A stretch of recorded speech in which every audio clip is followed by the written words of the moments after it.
Hey, welcome to the March edition of The List Critics. There will be another episode in March, but that show's called The List Critics 2. This is the OG List Critics, kinda, sorta. Isn't it weird, Tanya, that List Critics 2 is with the original co-host and OG List Critics is with you? Yeah, that's different. But you've done more episodes, so you kind of like win by conquest, I guess you could say. Conquest. I take over everything. All right, calm down now there. Let's not get too excited. You know why you need to settle down, Tanya? Because we're starting it off with a Shodate list. Yeah! Actually, I'm looking forward to it. Can you believe that it's another top 100 list? You know what? I can't believe it, because it's not like every list he does is not top 100. Nah. Well, he does do smaller lists, but let me just point something out. We've gotten so many top 100 lists from these guys. Top 100 PC games, arcade games, RPGs, Famicom games, Super Famicom games, Genesis games, PlayStation, PlayStation 2, PlayStation 4. This is his top 100 DS games. I want to know, how many video games does this guy have? You know, I would, actually, honestly, and I'm being serious, I would love to see his library. I really would. I would love to see it. He must be rich as hell. Yeah. Either that or he's one of those schmucks who just, like, buys a game, beats it, and then, like, sells it back and buys another game. But I don't think so. No, I don't think so. Not a lot of people in Japan do that, too. That's not a common thing. He's gonna. I mean, I would love if he would let us know like how massive his collection is. Because seriously, You want to see pictures or video or something, right? Something, yeah. Seriously, Shodate, you let us know. That would be killer. I would be so, because he originally went by another name, and we've been doing lists by him for a long time now. Yeah, we have. Wow. Okay, well, we're going to do his top 100 DS games. His top 100 games for the Nintendo DS. We're going to go 10 at a time. Here we go. Number 100, Three Heroes Crystal Soul. Number 99, Ai Sengoku Spirits EX Gun Shiden. Number 98, Love Plus. Number 97, Bokuju Monogatari Kolobokul Station for Girls. Number 96, Pokemon Plus Nobunaga no Yabo. We know that one as Pokemon Conquest. Number 95, Saga to Hihu Densitsu Goddess of Destiny. We didn't get that one. It's a remake of Final Fantasy Legend 2. Number 94, Summon Knight X, or maybe it's 10, Tears Crown. Number 93, Bakumatsu Renka Shinsengumi DS. Number 92, it's a long fucking title. DS Nishimura Kyo Haro Suspense 2 Shin Tante Series Kanazawa Hakodate Gokan no Kyokuku Fukushu no Kage. And wins the award for longest name, I think. Holy shit. And number 91 is Gyakuten Saiban 2. That really long title, I think I know what that is. Let me just verify this. I think it's the longest you've ever done. I think it is. It's certainly up there. Is that what I think it is? I can't tell. I have no idea what that is, actually. All right. Well, whatever it is, it's a hell of a lot of words. Many, many words. What the hell is Love Plus? Love, well, you have to love more to love. You know what I love about doing this is we can take more time to speak about it. We don't have to rush through everything because I'm doing 2 episodes a month now. Yeah, that's pretty cool. And I also want to give a shout out to our guy there who's coming back. So you know, I think he's gonna have a lot of fun with it. He's excited. I know that much. Yeah. But all right, let's move on here. Actually, wait. What the hell is Love Plus? And also Bokuju Monogatari Kolobokul Station for Girls. Okay, you know what? I'm insanely curious. Shodate, are you a girl? I know he's not, but apparently that's a Harvest Moon game. No way, really? Well, I don't know. We got that as Harvest Moon DSQ. A lot of the Harvest Moon games, I knew that because I actually recently wrote an episode of Gamers Encyclopedia about it. But there's usually a boy version and a girl version of each Harvest Moon game. Oh, wow. Now, I wonder if he just prefers the girl version, or is the boy version a little higher on here? I guess we'll have to see. All right, I'm moving on. Number 90 is another long title. Not as long as the other one, but... Good luck. Simple DS Series Volume 8, The Kanshi Kikikan Kinkyu Shutsodu Jinpen Genba wo Touch Seo. Number 89 is Tante Jinguji Saburo Diaz Akaichu. Number 88. Yeah, right. Number 88 is Will-O-Wisp DS. Number 87 is Tudu Ryosuke Tante Nikki Kohi Kiro no Yugan. Jesus fucking Christ. Number 86, Tokyo Majin Gekuen Kenfuchu. Number 85, Okamiden Chisaki Taiyu. Number 84, Zelda no Densitsu Daichi no Kiteki. Number 83, Super Robot Taisen OG Saga Mugen no Frontier Exceed. Number 82, Summon Knight. And number 81, Cephas Channel. Now, I'm actually looking up which Zelda game that is. Which one is that? That's not Spirit Tracks, is it? It's either that or the other one. I'm trying to find out now. That is Spirit Tracks. Ah, Spirit Tracks. What an awful game. In Japan, it's called Steam Whistle of Earth. You know. After hearing all these names, I one of these days I'm going to hear something like Super Fertigurg. Super Fertigurg X Saudi or something like that. And I'm like, what? Coincidentally, that's number 80 on the list. No, I'm joking. But Spirit Tracks is I never got into that game. Such a horrible Worst Zelda game ever. Yep, absolutely. I didn't like Phantom Hourglass though, so it's not. Phantom Hourglass is it's tolerable, but I didn't really. It wasn't doing it for me, you know. Nah, me either. Okay, moving on. Number 80 is Tetsudo Kentei DS. Number 79 is Sekkei wa Atashi de Mawateru. Number 78, Yusei no Rockman Dragon. Number 77, Summon Knight Twin Age Serai Tachi no Kyome. Number 76, RPG Tsukuru DS Plus Create the New World. Number 75, Nobunaga no Yabo DS. Number 74, Love Plus Plus. Like literally it's Love Plus Plus. Number 73, Ryusei no Rockman 2 Berserk X Shinobi. Number 72, Radiant Historia. And number 71, Ni no Kuni Shikoku no Madoshi. Okay, those last... We know Ni no Kuni. Those last... No Radiant Historia. Radiant Historia is amazing. And I wish we got the Ni no Kuni DS version over here. I really do. I wish that too because I have a DS, but I gotta say the PlayStation 3 version looks so beautiful. Well, of course it does. Of course. And by the way, both of those Rockman games were Mega Man Star Force games. Mega Man Star Force games? Huh. Yeah, you never seen the Mega Man Star Force games? No, they're RPGs similar to they're actually they're actually the continuation of Battle Network a couple hundred years in the future. Oh, I'm looking at okay, yeah. Oh wow. Huh. They're not considered as good as the Battle Network games, but they were pretty popular. I can't believe Radiant Historia isn't higher, honestly. I mean, Radiant Historia is still amazing. It's just number one is going to be like some Lolita thing or. God. No, actually, it's probably going to be a Dragon Quest game. It probably will be like Dragon Quest 9 or something. Yeah. All right. Let's see. Let's move on. Number 70 is Summon Knight 2. Number 69, Nostalgio no Kaze. Number 68, Kyoryu Ikusei Battle RPG Kyoru Monster. Number 67, Igdra Unison Seiken Buden. That's Igdra Union. Yeah, I know. 66, Tactics Layer, Retina Guard Senki. Number 65, Solotorobo Sore Karakode E. 64, Kiririn Revolution Mezase Idol Queen. Number 63, Gendai Daisenraku DS Ishoku Sokahatsu Gunji Balance Hokai. Mm-hmm. Number 62, Super Robot Taisen L. And number 61, Sonshi no Heihu DS.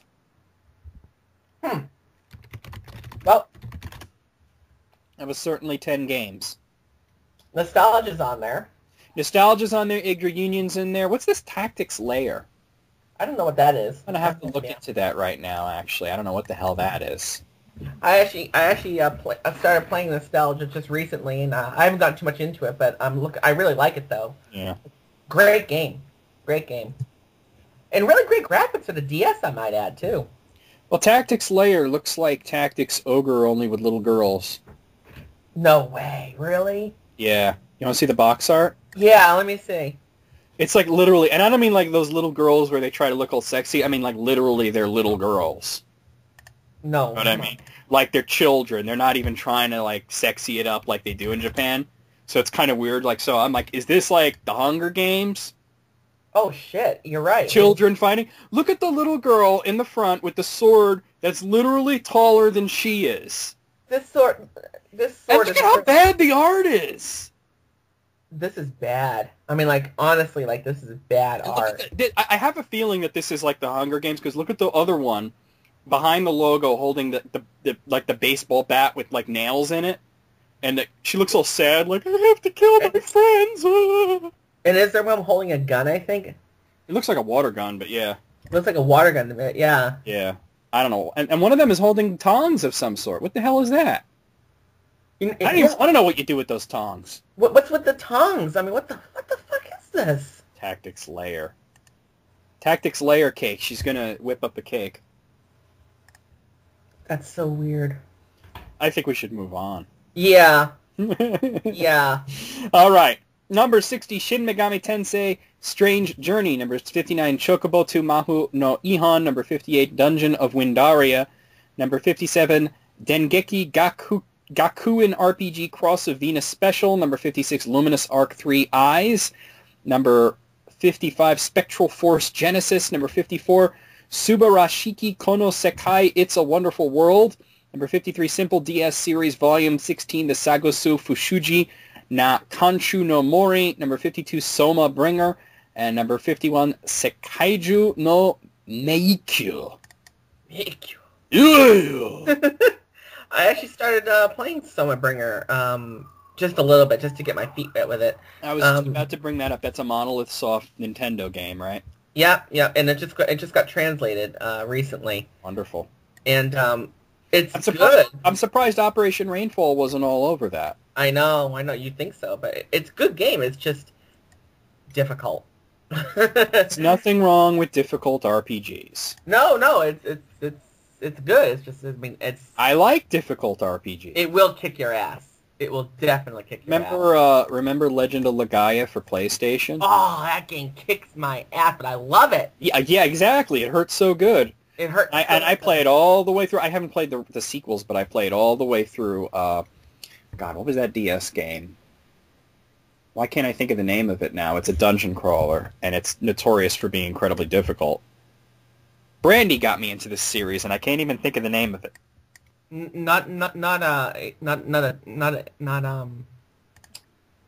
trying to think. Oh my God, what the fuck is it? Etrian Odyssey. Etrian Odyssey. Yeah, Etrian Odyssey, and that is legendary difficult. Yeah. I didn't really have a problem with it, Tanya. I'm such a grind whore that it... Well, yeah. I mean, John, you usually, you grind for like hours upon hours. Just for fun. Just for fun. Yeah, plus, especially if I'm playing it at work in my downtime, it's like I don't necessarily need to rush through the story. You know what I'm saying? All right, let's move on, okay? Unless you had anything else to say. Oh, hold on. Huh? Something going on over there? Okay, all set. My Skype was cutting out real quick. I don't know what that was. Oh, okay. Is there anything else you want to say about any of these other mouthfuls? Mouthful. Yeah, let's move on. All right, number 50 is Ai Sengoku Spirits Gaiden Nobunaga Hen. Number 49, Final Fantasy III. Number 48, Gamix Series Volume 1, Yokoyama Mitsuturu Sangoku Shi Volume 2, Ryofu no Matsuro. Number 47, Shining Force Feather. Number 46, Shin Sengoku Tenkatsuitsu Gunyu Tachi no Suron. Number 74, 74, what the fuck? Number 45, Zelda no Densetsu Mugen no Suna Doke. I assume that's Phantom Hourglass. I think so, yeah. They call it something else there, but yeah. Number 44, Lyra no Boken Ugon no Rashinban. Number 43, Wizardry Asterisk Hero no Fuin. Number 42, East DS. And number 41, Tengai Maku 2 Manji Maru. Now I wanted to talk about that East game. Yeah, yeah. Because, well, any opportunity to talk about East, you know. Hell yeah. But Actually, what's really interesting about this one is that they got a remake of East, which is East DS, and then they got a remake of East 2, which was East 2 DS. And we got this in America eventually. As a packaged together on one card, which Atlas published, and they gave us, it came with the soundtrack, Tanya. So what's interesting about that is that we got the better version. You know, that's actually really, really strange. Usually it's the other way around, you know, so yeah. Yeah, so I don't know what was going on with that, but, you know, big ups to Atlas. By the way, I want to talk to you very briefly. Remember how when Atlas was bought, well, Index Corporation, which owns Atlas, they were bought by Sega, and we were talking about who saved who? Oh, yeah. Did Atlas save Sega, or did Sega save Atlas? I think Atlas saved Sega. I think Atlas saved Sega. Sega's recently given Atlas carte blanche to use any of their old dead IPs. Yes. So, yes. You know, they can, if Atlas wants to, they can make Golden Axe, they can make Alex Kidd, they can make Skies of Arcadia. We were just talking about that game. Right? They can make a Shining Force game. They can make They can make any old Sega game they want to. Okay, I'm saying right now, for the record, I want to see an Atlas-developed Shining Force game. You know what I want to see? What? What do you want to say? I want to see an Atlas Golden Axe.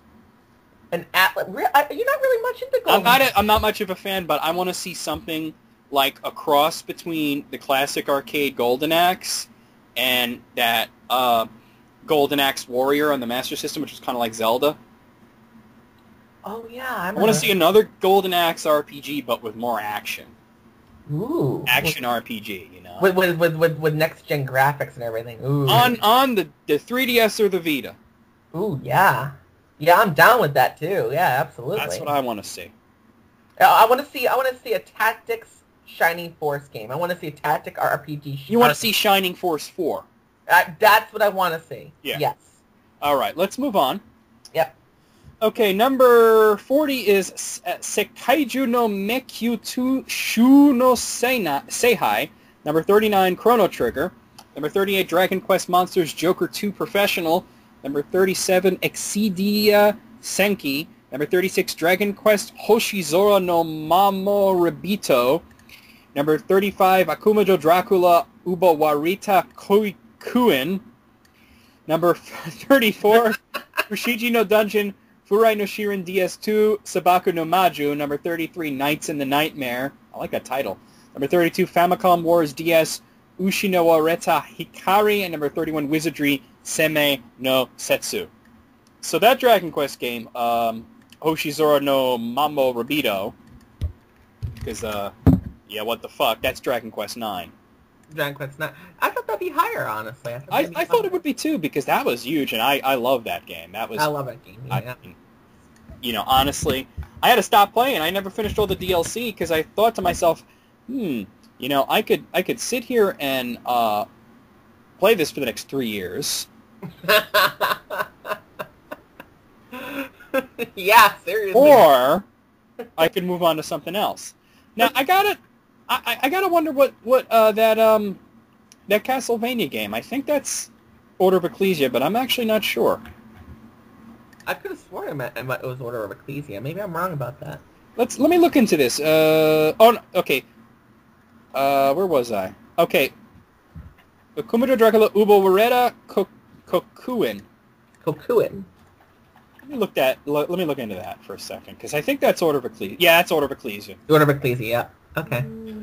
Order of Ecclesia, great game. A bit less tough than its predecessor, though. What? In my opinion. It was way harder than Portrait of Ruin. Portrait of Ruin was a cakewalk.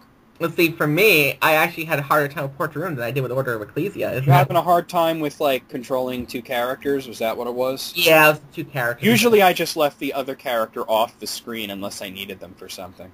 Yeah, it kind of just fucked with me a little bit. There was very few times where I needed Charlotte. Yeah, Charlotte. Yeah, it was kind of weird for me, but. And if I needed her, killing her. Oh, That's the easy way to go about it. Die. The hardest part about Portrait of Ruin was some of the bosses were a bit of a bitch. Yeah. Okay, let's move on. All right, let's see. Number 20 is Seiken Densetsu Heroes of Mana. Number 29 is Makai Senki Disgaea Makai no Uji to Akai Tsuki. Number 28, Tales of Hearts. Number 27, Oshare Princess DS Oshare ni Koishite. Number 26, Nanshi no Game. Number 25, Akumajo Dracula Sogetsu no Jujika. Number 24, Nobunaga no Yabu DS2. Number 23, Nanashi no Game Mei. Number 22, Tales of Innocence. And number 20, there is no number 21. No, there is no number 21? Left off number 21, yeah. Cardinal rule break. Come on. That's pretty weird, yeah. And by the way, that Castlevania, which was Sogetsu no Jujika, that's, I forget what it's called in Japan, but we know that one as Dawn of Sorrow. Yeah, Dawn of Sorrow, yeah. Which was awesome. Shogatse, no number 21 after all this? It was very strange. I wonder what number 21 would have been. Well, let's see. I'm going to say the Shining Force 2 fan remake that's going on right now on DS. There you go. Here we go. All right, so let's go. Number 20, Akumajo Dracula Gallery of Labyrinth. He put it in English. Wow. That's Portrait of Ruin. Number 19, Daisen Ryaku DS Great Strategy. Number 18, Tales of the Tempest. Number 17, Sid to Chocobo no Fushigi na Dungeon Toki Wasure no Miyakyu Plus. Number 16, Fushigi no Dungeon Furai no Shirin 5 Fortune Tower to Unmei no Dice. Number 15, Ani no Atelier Sira Shima no Renki Jutsushi. 13, Fushigi no Dungeon Furai no Shirin DS. Number 13, Lina no Atelier Strail no Renkin Jutsushi. Number 12, Dragon Quest Maboroshi no Dachai. That was already on the list. Oh, wow. Number 11, Omikoshi Wars. That's the second time you put Dragon Quest 9 on the... No, wait, I'm sorry. No? It's just a very similar Japanese... No, that's... I'm sorry, that's Realms of Reverie. Oh, wow. Very similar sounding, though. Yeah, it does sound similar in Japanese, but it's completely different. Okay. All right. Also, was that not one but two Atelier games on the DS? That was two Atelier games on the DS. I didn't even know that there were any Atelier games on the DS. I was only aware of, like, the ones in, like, PS2 and, you know, all that. Yeah, I thought they were Sony only. Yeah, that's what I thought, too. Wow. Very weird. Yeah, very weird. Weird, wild stuff. Wet and wild, baby. Ugh. Are you ready for the top 10? I think. Number 10, Dragon Quest Michi Bikareshi Monotachi. I think that's Hand of the Heavenly Bride. It's gotta be. Nope, that's Chapters of the Chosen. Oh. Number 9, Guma Rifu Den Izuna ni. Number 8, Londonian Gothics Mekyu no Lolita. I told you there'd be something like Lolita! Although, since the word Gothic is in there, it's probably not the creepy kind. It's probably the, you know, the girls that dress like they're in the Victorian era. Oh, yeah. It's the opposite of what they usually do in Japan. They wear too much clothing. Have you seen this? I have. You know who we knew that was into that? Who? Charmaine was into that. She showed me these pictures where she's wearing this, like, dress from the 1800s where it's, like, 50 layers, and I'm like, aren't you stifling in that? Yeah, you think. Okay, I just looked up this game, and, How bad? Wow. It's hard to find screenshots, but it actually looks steampunk. Really? A bunch of girls wearing huge clothing, running around in, like, the steampunk weird sort of action RPG thing. That's whatever, man. Okay. Okay, yeah. Number 7, Fire Emblem Shin Monsho no Nazo Hikari to Kagi no Iyu, which is Shadow Dragon. Shadow Dragon, yeah. Number 5, Dragon Quest Tenku no Hanayomi. That's Dragon Quest 5. Okay, here we go. What the hell is number 1 going to be? Let's see. Number 4, Megabi Inbunroku Devil Survivor. Number 3, Xenosaga 1+2. We didn't get that. We didn't get that, yeah. We got it on PlayStation 2. Yeah, but we didn't get the collection on DS, though. No. Yeah. Number 2, Fire Emblem Shin Ankoku Ryu no Hikari no Ken. I don't think we got that one. That was the sequel to Shadow Dragon. Did we get that? I don't think. No, we didn't. Oh, we didn't? Oh, wow. That was the remake of well, actually, wait a minute. I think that's Shadow Dragon and the other one's the sequel. It's confusing with the words. But yeah. One of them is Fire Emblem 1 and the other's Fire Emblem 2. They're both remakes. We only got the remake of 1. Yeah, we got the remake of 1, yeah. Right, where was I? Oh, number 1. Sword World 2.0 Gamebook DS. What the fuck is that? What the hell is that? I gotta Google that. It's his favorite DS game.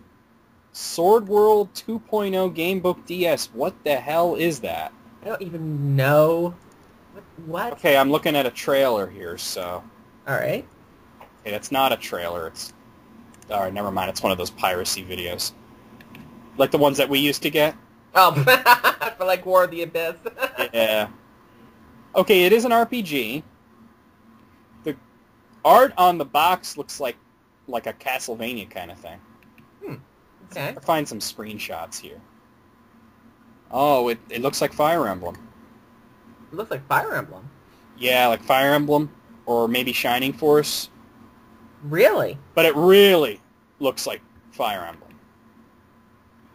Can you send me a link? Give me a second. Okay, is this actually the trailer and not some fucking stupid shit? Before I send it to you, let me verify that. Okay, well, I got a trailer, but there's no gameplay in it. So, I'm not sure you really want to see that. No, let me check. I'll see if I can find some screenies, maybe. Yeah, Sword World 2.0 Gamebook DS. It looks cool. Oh, I found a couple of screenies. Okay. Huh. There you go. Weird, right? That's... Yeah, it definitely has a Fire Emblem type of feel to it. Well, let's rate this out of 100. Why don't you go first, Tanya? Well, you know, there's some great games on his list, actually, and some questionable ones. Well, I'm gonna not say, too much questionable this time. Not too much. Just a few of them, the offhand, I don't really particularly care for that much. But for the most part, I'm gonna, and for his number one pick. Do you think there's anything that's missing? Yeah, actually, a couple of things that are missing. Like what? Like for instance, where's Final Fantasy IV? Well, maybe he didn't care for the DS version. He put 3 on there. He put 3, but not 4. I mean, he obviously doesn't mind the graphic style, so... I mean, 3 and 4 are very similar in that. Yeah, so. but you know what it is? Is that maybe he doesn't like the graphic style, but that was the first version of 3 since the Famicom. That is true. Yeah, that is true. But I love the voice acting. You know what's missing? What's missing? East 2. Ah, sacrilege! Yes, where's East 2? Oh, it's so weird. He put the other East game on there, so why not East 2? East 2 is just, it's longer, it's better, it's more epic. I mean, yes, it does rely a lot on mazes, but once you get past that first, like, dungeon maze, it's all, like, a lot of fun after. It's just a lot of fun, yeah. I'm gonna say a 76 out of 100. I'm gonna say straight 70. Straight 70. Yeah, okay. not a bad list at all, not an amazing one either. Just sort of good. Yeah, it's definitely good. Okay. So, let's see. Let me delete that. Delete! Deleted. Now, what the fuck is this? Oh, do you want to hear the return of Kali Yuga's top 100 favorite movies? Sure. Okay. Okay. So, I'm going to go by tens. Number 100, The Holy Mountain. Number 99, City of Lost Children. Number 98, Jungle Holocaust. Number 97, Ilsa, She-Wolf of the SS. Number 96, Mean Streets. Number 95, Caligula. Is this what, best or worst? Yeah, I see. Caligula in there. Actually, you know what? I don't have the title of this list for some reason. And let me just verify, because it is 100 movies, and I'm assuming it's his 100 favorite movies. But let me actually look it up real quick and see if I can find it on here. Yeah, this is his title. My top 100 favorite movies of all fucking time with like 10 exclamation point. Of all fucking time. Okay. So fucking time, yeah. He don't fuck around with this. Okay, we're not fucking around then. All right. Okay. Right, where was I? Oh yeah. Okay, number 96 means... Oh, go. Number 94, Aftermath. Number 93, Return of the Living Dead 3. Number 92, Basket Case 2. And number 91, The New York Ripper. So far, so very bad. Yeah. Wow. Okay. The fuck is going on here, man? I'm just gonna move along. Yeah. Yeah. Okay, number 90. There is no number 90. Why do people keep doing this? There's no number 90? It goes from 91 to 89. Apparently we don't like the number 90. We never got this problem before. And in the last few episodes, people have been doing this like crazy. You gotta fill everything in. Yeah. All right, well, number 89 is Carrie. Number 88 is Sallow, 120 Days of Sodom. I'm starting to think this guy may be sick in the head, Tanya. Ooh, jeez. Number 87 is Videodrome. Number 86, American Psycho. It's the first good movie on the list. Well, Carrie was good, too. So. Carrie's good, yeah. Both versions. Number 85, 976 Evil. Number 84, Children Shouldn't Play with Dead Things. Is that a movie or is that advice? I was just gonna say, what? Number 83, Last House on the Left. He's specifying the original, which was awful. Awful. God awful. Number 82, Halloween 4. Number 81, The Man with the Golden Gun, which also sucked, man. Okay, I know this is his favorites list, but I gotta tell ya, this is not looking good. Is this like his favorite pieces of shit? A 976 Evil. You know, I saw the box art to that. Never even heard of that. I saw the box art on it on like Netflix, and I was like, what the fuck is this shit? Oh well, wow. Hopefully it gets better because this is a 100 list, so there's a lot of room for crap. Okay. Oh wow. All right, moving on. Number 80 is Clockers. Number 79, Phantasm. Number 78, Romper Stomper. Wasn't that a character on South Park? That's what I thought. Number 77, Hellraiser 2, Hellbound. Number 76, SLC Punk. Number 75, Return of the Living Dead 2. Number 74, Life and Death of a Porno Gang. What? What? Life and... I gotta look this up. What? Life and Death of a Porno Gang. Which is apparently an Italian movie. It's an Italian movie. You want to hear the summary? Yes, absolutely. Young director Marco, after several unsuccessful attempts to shoot his first feature film, makes an acquaintance with porn director Kane and starts making films with him, showing his anger towards the society he lives in. After the conflict with Kane, he starts his own porn cabaret club in which the socio-political shows are frequently performed. You know, I don't go to porno clubs at all, but if I was going, it's not for social politics. He gathers porn stars around himself, gay couple Johnny and Max, a transvestite Sisa, junkies Rade and Darinka, and others. It sounds awful. I'm not even going to read the rest of that. Okay, I'm already starting to vomit in my mouth. Number 73, Batman Returns. Number 72, Friday. And number 71, Blood Rain. And one of the worst movies I've ever seen. But he puts in parentheses, yes, I enjoyed this fucking movie. Not only did I not enjoy it, but I gotta say that... oh, Julie just came on. I gotta say that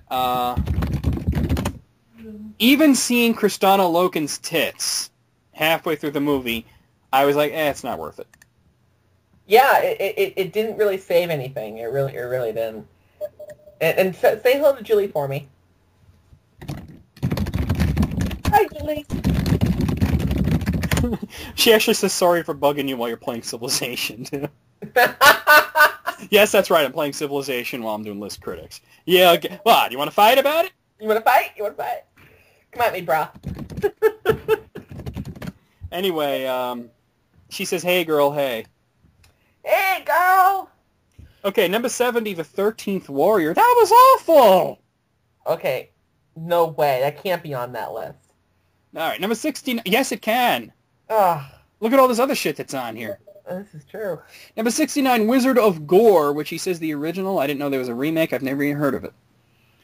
Number 68, Faces of Death. It's not even a movie. It's like a fucking shit reel. Faces of Death. You know why I hate that? Not only because it's stupid. Hold on. She wants to see one of the lists. I don't want to give her this one because it's so long, but let me just do this real quick. No problem. Faces of Death. You know what I hate about Faces of Death, other than that it's fucking stupid? But it's actually kind of responsible for the rise of reality TV. Oh, really? Because the guy who made those movies, he produced them, and so much of it is so fake, by the way, that he actually created like the first few like reality shows, and then he's the guy responsible for all this bullshit. So yeah. Anyway, yeah. That's a thing that happens. Yeah. All right, number 67, SS Hellcamp.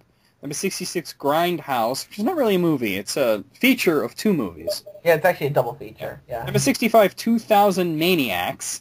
Number 64, Blue Velvet. That was creepy. Number 63, The Omega Man. And number 62, Angel's Melancholy. And number 61, Black Metal Veins. What? Man, I tell you, if this guy moved next door to me, I might have to move out. I'm seriously, dude. I mean, wow. Kind of creepy. I'm kind of creeped out already. He's got all kinds of horror movies on there, man. I like horror, yeah, but not good ones. Yeah, that kind of... Just the sick ones. Not necessarily bad or good, but the sick ones. You know what I mean? I tell you now, if I said the Human Centipede on there, I said I could... Oh. Well, let's see what we have next. Number 60 is Hated. Number 59, Class of 1984. Number 58, The Toxic Avenger. Number 57... See, I want to pause there for a moment. The Toxic Avenger was not a bad movie. No. But I get the feeling that he's put it... Well, I mean, it was bad, but it was like one of those, like... You know, it's supposed to be bad. It's like a spoof, you know? Yeah. But in this case, it's like, I just get the feeling when you put it in context of the list, I get the feeling that he's putting it on there because it's sick. He probably loves that scene where the kid's head gets run over, and he watches that over and over again. Oh my God. You know, that part of the tape is a little thin. Oh my God. All right, moving on. Number 57, August Underground's Mordom. Number 56, Ichi the Killer. Number 55, Ed Wood. That's a legitimately good movie, by the way. Yes. Number 54, Sid and Nancy. Number 53, Guinea Pig, Flower of Flesh and Blood. Number 52, The Gate. And number 51, The Living Daylights. Hey, a James Bond movie. The Gate? By the way, The Gate was one of the first horror movies I ever saw when I was a kid. Me too. And I remember it scared the hell out of me, too. Yeah, as a kid, that was fucked up. Yeah. Now you watch it and it's kind of a joke, but yeah, when you're a kid, that's because I was like 10 or something when I saw The Gate. Yeah, I was really young too when I saw it. I forgot exactly. It was right when Gate 2 came out, which Gate 2 wasn't that good. Gate 2 wasn't that good, but It was like the wishes in Gate 2. It started out okay and then turned to shit. then turned to shit. Yeah. By the way, Julie's writing a list right now. Reasons why she's so great. There's too many reasons to list, so Yeah, I know, right? you know. I'm gonna tell her you said that. It would have to be a top like 1 million reasons. Yeah. Okay, let's move on. Number 50 is Rope. Number 49 is the Dawn of the Dead remake version. Number 48, Basket Case. Number 47, Cannibal Ferox, a.k.a. Make Them Die Slowly. What the fuck? Number 46, August Underground's Penance. Number 44, Necromantic 2. Number 43, The Secret of Nim, because that totally fits with the rest of this. Number 42, Foxy Brown. Number 41, Santa Sangre. No, really. How the hell is The Secret of Nim in there? The Secret of Nim is awesome, but why is that in there with all those freaking sick-ass movies? I don't That's understand. that mouse movie, right? Yeah, it's a masterpiece. But it's like, you know... An animated Basket Case and Ichi the Killer and Last House on the Left. I applaud him for having a wide range of tastes, but some of it's creepy. Yeah. All right. Number 40, Shogun Assassin. Number 39, Necromantic. Number 38, Brain Dead, the uncut version of Dead Alive. Number 39, House on the Edge of the Park. Number 38, An American Tail, another mouse movie. I'm starting to think it's a fetish. Number 37, City of the Living Dead. Number 38, Lucio Fucci's Zombie. And, you know, he says also known as Zombie 2, also known as a million other titles. That's a good one, by the way. Oh, okay. 37, Aliens. Number 36, Scarface, the remake, the 80s one. Mm-hmm. Number 35, I love when these kids' movies are in here randomly. Bedknobs and Broomsticks. Number 34, Heavy Metal. Number 33, Donnie Darko. And number 32, Pi. Oh, and number 31, Men Behind the Sun. It is getting better. It is getting better. We go from Bedknobs and Broomsticks to Scarface and Heavy Metal, yeah. Heavy Metal. That's okay, though. Those are all good movies, though. Yeah, they are good movies. It's just, it's odd. Yeah, it's a little odd. The next few are kind of sick, but... Oh, God. There's a lot of good movies in this next group, though. Okay. All right. Number 30, SS Experiment Camp. What? I didn't even want to know. No. Number 29 is Gummo, which was another sick movie. Oh, God. Number 28, Begotten. Number 27, Rabid. Number 26, Conan the Barbarian, the original. Number 25, The Departed, which was a fucking excellent movie. That was awesome. Great movie. Number 24, Iron Man. Iron Man was awesome. Yep. Great movie. Number 23, one of my favorites, Gladiator. Oh, Gladiator. Okay, yeah, good movie. Number 22, Kill Bill Part 2, one of my favorites. One of my personal favorites, yeah. Number 21, Casino. Casino was good. Okay. So I can get behind this right now. Maybe he should have done a top 30. Yeah, I can get behind Actually, wait. Maybe he should have done a top 25. A top 25, yeah. I can get behind this now. Yeah, now it's starting to shape up a little, right? Yeah. Any comments before I move on? Kill Bill. Yes, that's all I gotta say. Well, number 20, Kill Bill Part 1. I like Part 2 better, but I think he liked Part 1 better because it was bloodier. Bloodier and thicker. And, yeah. Number 19, GoldenEye. Loved GoldenEye. GoldenEye. Number 18, Batman Begins. Fucking awesome movie. Awesome movie. Number 17, Cannibal Holocaust. You know, you had a... number 17, that's a little ridiculous. What? Yeah. Number 16, Psycho, the original. Classic. Okay. Number 15, Evil Dead 2. Oh. The best movie in that series. Yeah. Number 14, The Godfather Part 2. Oh, of course. The best movies of all time. Number 13, another one of those random kid movies, All Dogs Go to Heaven, but that was actually a really good one. My wife loves that movie. So. When you were a kid and you saw that, you cried your eyes out, didn't you? Actually, no. I was actually scared to death when they had the hell scene in there. Oh, at the beginning. Oh, yeah, that was scary. Yeah, remember that? Yeah. Number 12, A Clockwork Orange, and this is always a point of contention for me because I liked it a lot. And then, you know, our friend Andrew, he hates that movie, so we were always arguing. We haven't argued about it in a long time, but we used to argue about Clockwork Orange all the time. See, I think it's a good movie. The thing is, if you're not in the right mindset, it's going to be bad. That's what I think. He just thinks it's pretentious crap.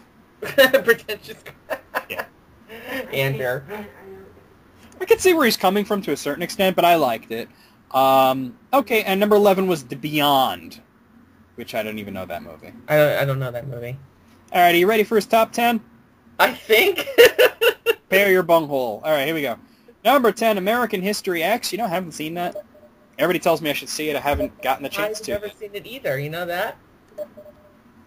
Oh my God, we gotta do Julie's list next. Okay. It's hilarious. Okay. All right, number 9, The Lion King. Probably the best Disney movie of all time. Absolutely.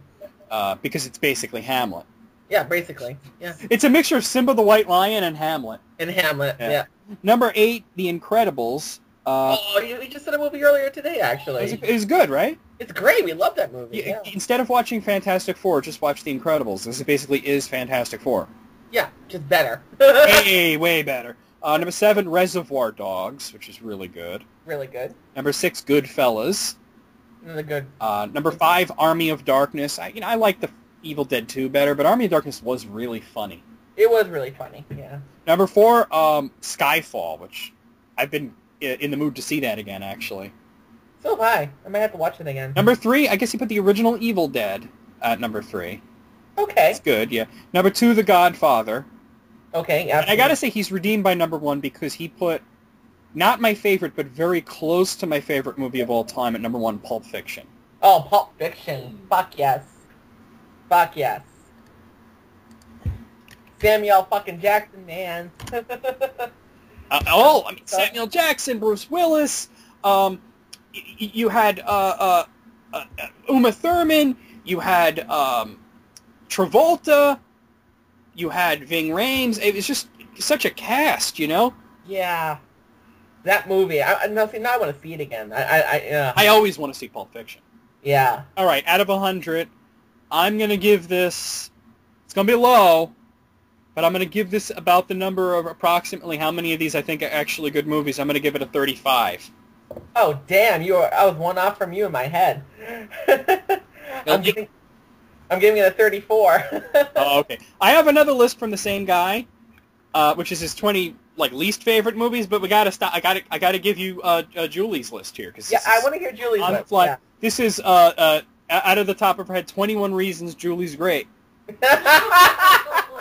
Aww. And she wrote it a little weird. I don't think she realizes that we start from the lowest and work our way to number 1. Okay. But this is only going to work if I start at number 1. Okay. Is the way she wrote it. Number 1, her ass. Yes, absolutely. Yes, I agree. Number 2, her tits. Yes. By the way, I didn't write this. She did. Well, Julie, I've never seen them, but I can tell you that they look gorgeous from afar, though, so I can tell you that. Number 3, her ass again. Her ass again. See how she wrote, my ass again. My ass again. Number 4, seriously, look at my tatas.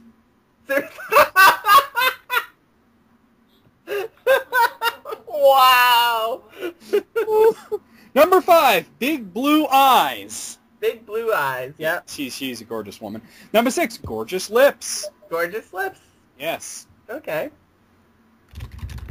Number 7, fantabulous hair. And she really does have fantabulous hair. She's not doing something stupid to it. No, she has really great hair. Like when she dyed it blonde. And then she's like, she went back to brunette. Good. And I was so happy. Not because I prefer one over the other, but because I just like her hair the way it is. And then she was like, oh, I'm sorry, I wanted to go back to brunette. And I'm like, why are you sorry?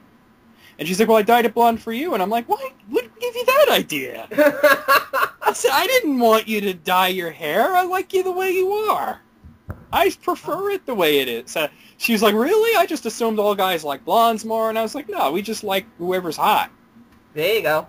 All right, number 8, just plain awesome. Just plain, I agree. Yeah. I have to agree. Number 9, and this is like, for me, part of the original attraction, she plays heavy metal. Fuck, yeah. Yeah. Number 10, she wears leather. That goes hand in hand with the heavy metal. Yeah, hell yeah. Number 11, don't forget the vinyl. I know, right? Number 12, sexy thighs. And this is what she wrote. John agrees. Tanya probably would, too. Although you're not much of a leg person, you would agree. Trust me. Well, I got to say, when it comes to thighs, I do have a bit of a thing to that. So yeah. Yeah. Number 13, killer legs. That's the same thing, but yes, it's worth putting on there twice. Number 14, she runs marathons. I didn't know that. Yeah, she does. That's awesome. Number 15, she used to teach dance. Oh. See, everybody's learning a lot about Julie today. Number 16, my hotness just blows your damn mind. I know she was giggling her ass off when she wrote this. She had to have been. Because, by the way, she's not as full of herself as this list makes it seem. No, she's real. I know she's really not, no. Number 17, I still really like my ass.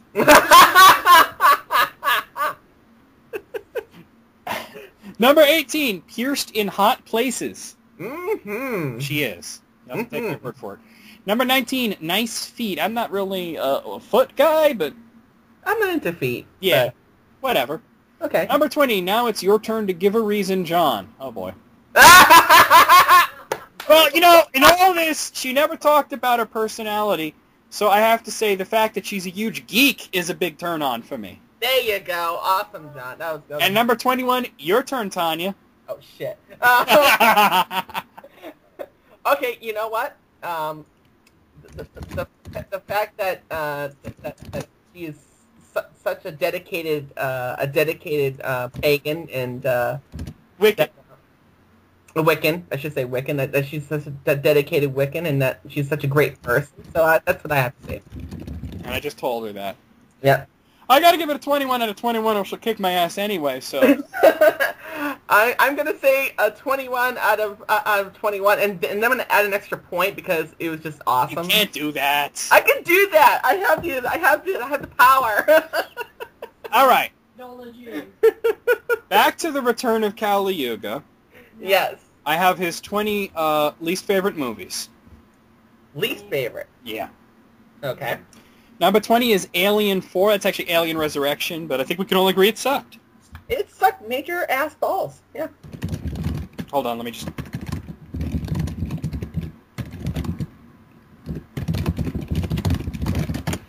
Okay, number 19, Batman and Robin, which is not only one of the worst Batman movies ever, but one of the worst movies ever. Yeah. I agree. Number 18, Meet the Spartans. I didn't see it, don't want to. I did, unfortunately. Oh, God.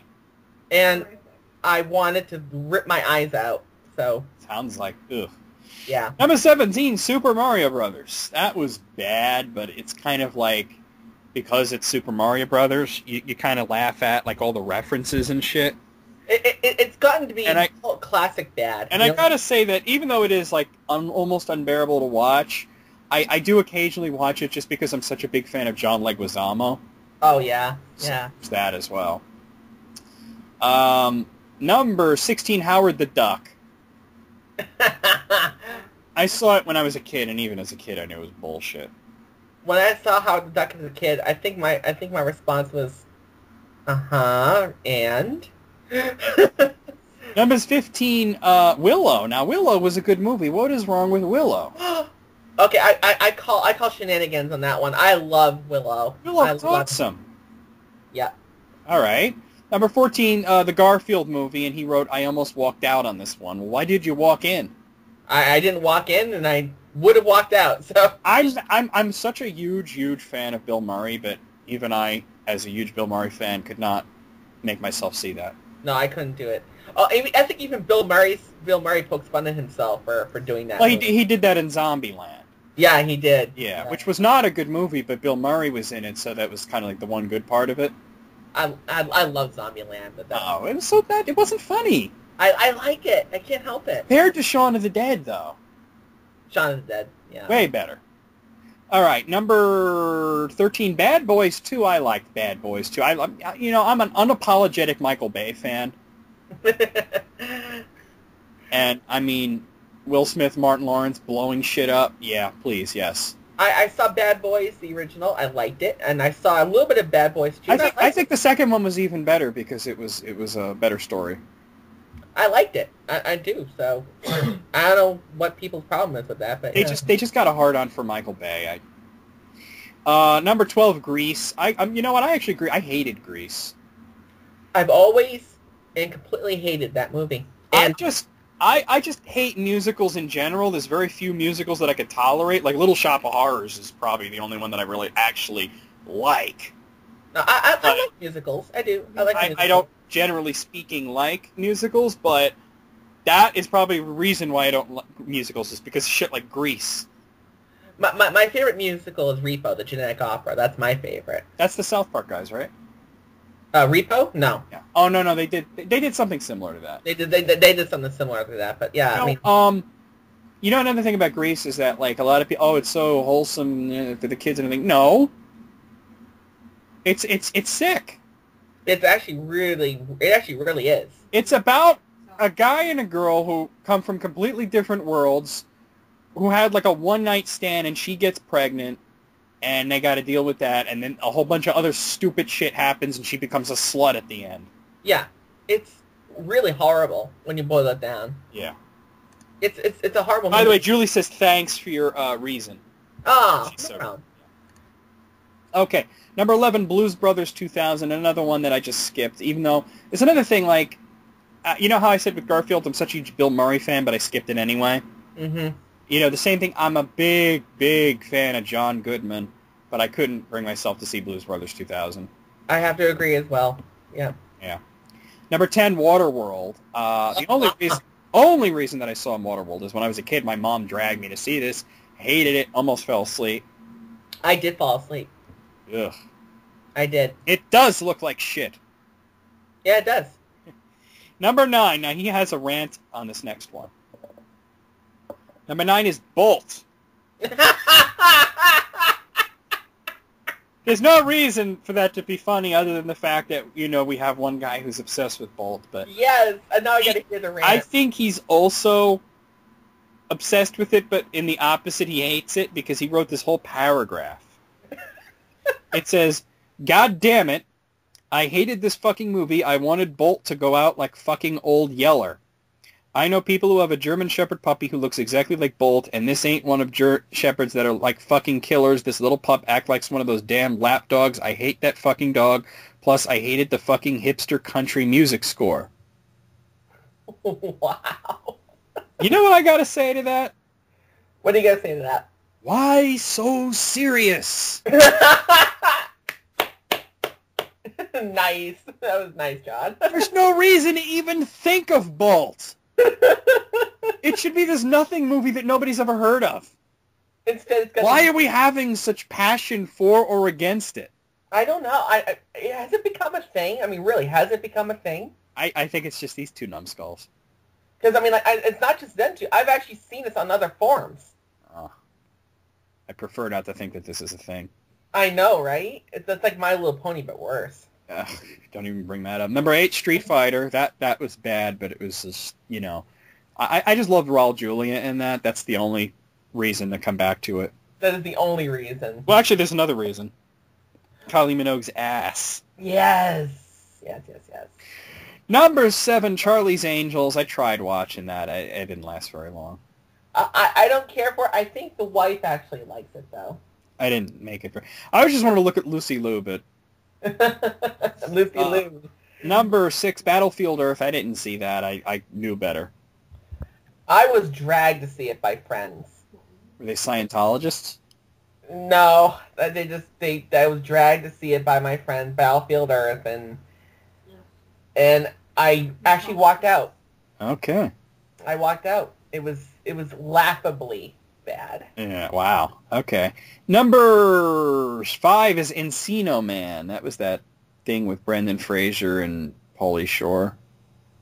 Oh, I remember that now. Oh, God. No. I don't think that was a good movie, but I don't think it's the 5th worst movie of all time here. No, it definitely doesn't beat Batman and Robin. Oh, yeah, exactly. You know, it was just stupid. Number 4 is Avatar, but he has another rant about it. I actually want to hear that rant. All caps with like a lot of exclamation points everywhere. Oh, God. He writes, "Fuck this goddamn hippy-dippy bullshit. It's the fucking Smurfs with fucking mecha. I hate this fucking movie with a passion.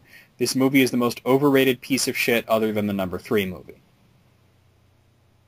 Okay. I didn't really, honestly, I'm sort of ambivalent with Avatar. I didn't really hate it, and I didn't really like it either. I fell asleep. I did. I'll be honest. I fell asleep. I couldn't, but the action was really good, though. I gotta admit. But the last 5 minutes of the movie was when I woke up. Yeah, well, that was the good part. But you know, I'm so ambivalent towards it. Like, everybody expects me to have like an extreme opinion one way or the other because everybody seems to have. It's like a polarizing thing. You love it or you hate it. Really? I don't love it or hate it. I just meh. You know. I actually can't, I don't say I hate it. I do dislike it because I fell asleep. It didn't hold my attention. So there you go. But I don't hate it, though. It's just like... It's like, yeah. Number 3 is Titanic. I get that it's overrated, but it's not really a terrible movie. It's not even really a bad movie. Okay, yeah, and I got to agree with you. It's sort of like Final Fantasy VII. It's overrated, but overrated doesn't mean bad. No, and that's what it... I mean, yes, is it overrated? Absolutely. But it is not a bad movie. I certainly thought it was better than Avatar. Oh, absolutely. Hell yeah. Number 2, and I love that he put this on here because he saw this movie because of me. It was Blackenstein. And he wrote, I saw this because you said it was the worst movie ever. Well, it's almost close to being the worst movie. Then that's saying something because this is to movies what Cheetah Men is to video games. Ouch. Yeah. And finally, number 1, and I've never seen this one, but I've heard it was bad. The Adventures of Pluto Nash. He just wrote, this movie's so bad that I have nothing to say. I've never seen it, thankfully. Just the poster was enough to turn me off to that one. Yeah, me too. Out of 20, I'm going to say 15. These were mostly bad movies. I don't really get, like, Bolt and Titanic, and some of them I don't care about, and some of them I liked. But for the most part, yeah, these were a lot of bad movies on here. I'm going to say 16. 16. Okay. So let's move on. Okay. Okay, next we have from Slayer Darth. Remember when we did a list from the museumofhoaxes.com? Yes, I do remember that. That was very interesting. It was like the top 100 hoaxes and stuff like that. Yeah. This is the top 10 worst April Fool's Day hoaxes ever. So it's the opposite. The other was the top 100 April Fool's Day jokes. This is the 10 worst April Fool's Day jokes. And they do have lengthy descriptions, but because it's only 10, I get to read them this time. Oh, okay. Okay. Number 10, the Iraqi ambassador's final joke. On April 1st, 2003, as thousands of American-led coalition troops stormed across Iraq, the Iraqi ambassador to Russia, Abbas Khalif Kunfuth, held a press conference in Moscow. Many were expecting him to announce that Iraq had conceded defeat. Instead, Kunfuth chose this moment to hold a gag press conference. Holding up a piece of paper that he identified as a news flash from Reuters, he read aloud from it, "The Americans have accidentally fired a nuclear missile into British forces, killing 7. Immediately, the room full of reporters went silent with shock. The Kunfuth grinned and shouted, "April Fools." Only a few days after this unexpected moment of levity, the Iraqi government completely collapsed. Wow. That is so not funny. I can't even... It's actually funny how not funny it is. Yeah, that's why I'm laughing. I gotta agree, that belongs on it. April Fools! Like, you're getting invaded and you're playing a joke like a retard? What the fuck, man? What the fuck is wrong with people? Well, that's why they're, Yeah. not in power anymore. Number 9, fake disaster warnings. In 1999, DJs at Oregon radio station KSJJ announced that the Ochoco Dam had burst, threatening downstream areas with massive flooding. What made the warning believable was that hundreds of houses in these areas had been damaged the previous year when the Ochoco Creek had flooded, so terrified homeowners who heard the news quickly prepared to flee. Later, the DJs informed their listeners it was all a joke. They had just been having a little bit of fun. The homeowners were not amused. In the same genre of not funny disaster warnings, there's also WNOR's 1992 April 1st report, in which it warned that a large buildup of methane gas was about to cause a fiery explosion at Mount Trashmore, a landfill near Virginia Beach. Residents were warned to evacuate the area, causing the local 911 to be flooded with calls. The DJs responsible for the prank were suspended without pay for 2 weeks.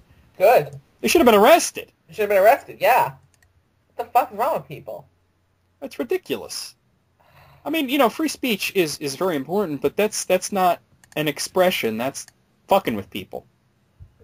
That's the whole, yelling fire in a crowded building. Absolutely. You're putting people in danger doing that. Yeah, that's ridiculous, All right. Number 8.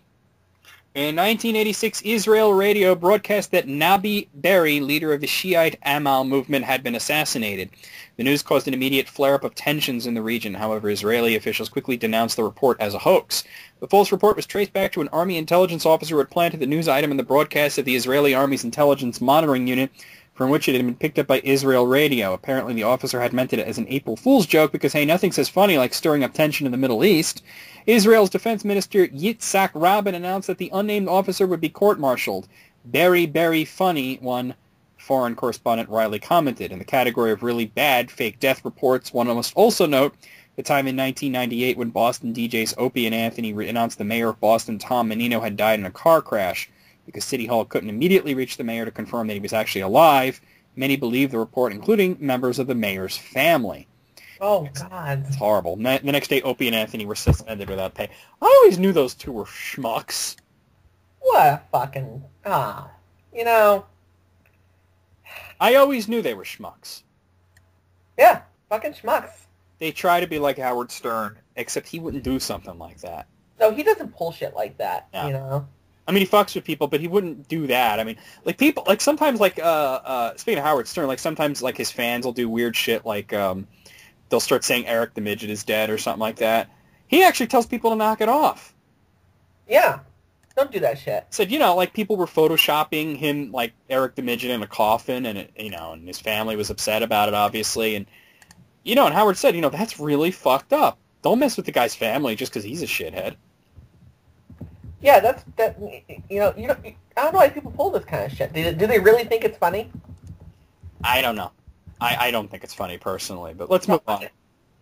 Okay, number 7. In 1996, the Russian news agency epitaphs reported the Russian parliament was debating whether to revive the Warsaw Pact. The startling report was immediately repeated by news agencies in the Czech Republic and Bulgaria, causing widespread panic. A few hours later, epitaphs admitted it had just been joking and apologized for any confusion it might have caused. There. The Warsaw Pact. Oh, God. Yeah, that's a dick move, huh? What a dick move. Number 6. Citra Walker was an employee at a clothing store in Columbus, Ohio. She'd only been working there for 2 weeks, but already felt that she knew the manager well enough to joke around with him.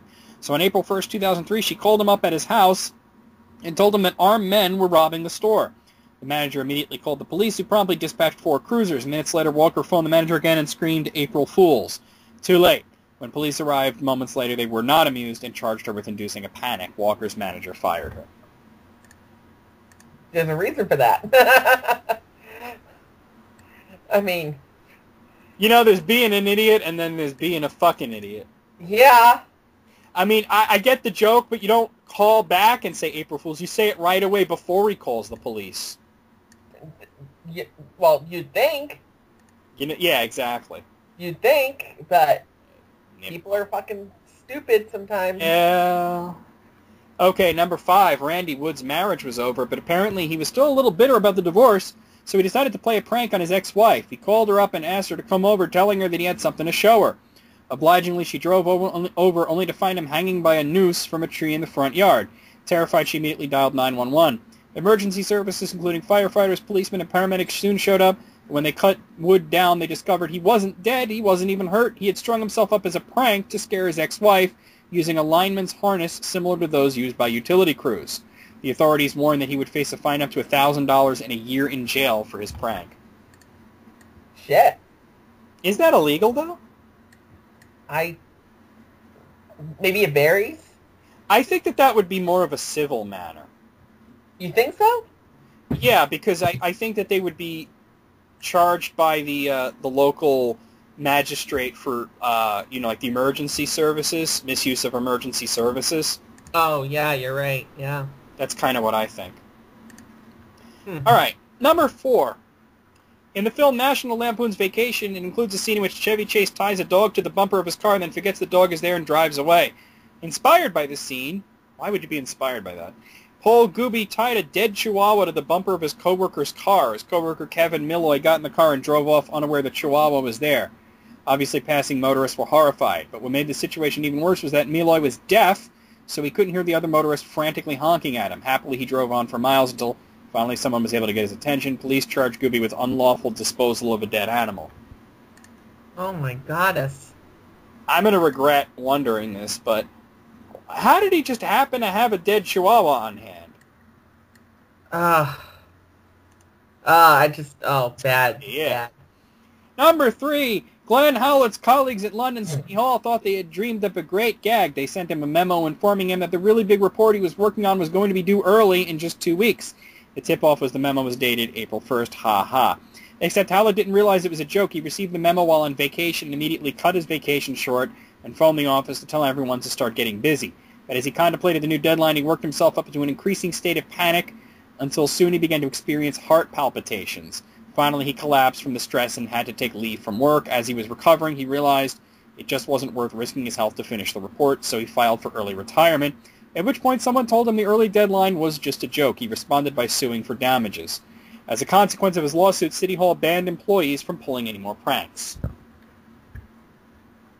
Damn. Like I said, all in good fun, but you got to tell the person it's a joke before they do something that is going to hurt them. Yeah. Like, that's actually funny up until the point where they let him, work himself into a stress, Yeah, I mean, it was good, and then... Yeah, you say, hi, April Fools. You don't fuck with them Right. that long. All right, number 2. Imagine reading that your husband or brother who had been held in a squalid Romanian prison for years is finally going to be released. You make the long journey to the prison, stand outside the prison gates, waiting desperately for the moment to be reunited with your loved one, only to hear April Fools, no one's being released. This experience happened to 60 people in April of 2000 who read in the Opina newspaper that their loved ones were going to be released from the Baia Mare prison in Romania. They made the long journey to the prison only to find out the paper had played an April Fool's joke on them. The Opina later published an apology. You think? I mean, we have this thing now, fake news, The Daily Show, Colbert Report, all that kind of crap. Of course. But when a normal newspaper pulls that kind of thing, of course you're going to think it's true. Yeah, because that's what they report. Normally. Yeah. Normally. All right. And number 1. Saddam Hussein and his sons may have been ruthless, power-hungry dictators, but that didn't stop them from trying to give the people of Iraq a good chuckle every April Fool's Day. On April 1st, 1998, the Babel newspaper owned by Hussein's son Uday informed its readers that President Clinton had decided to lift sanctions against Iraq, only to later admit that it was just joking. One can imagine the knee-slapping guffaws when readers realized they'd been taken for a ride. The laughs continued in 1999 when Uday mischievously announced that the monthly food rations would be supplemented to include bananas, Pepsi, and chocolate. Again, a joke. At this point, the Husseins appeared to have run out of material because in 2000 they recycled the sanction-lifting gag, and in 2001 they trotted out the ration supplement crowd pleaser one more time.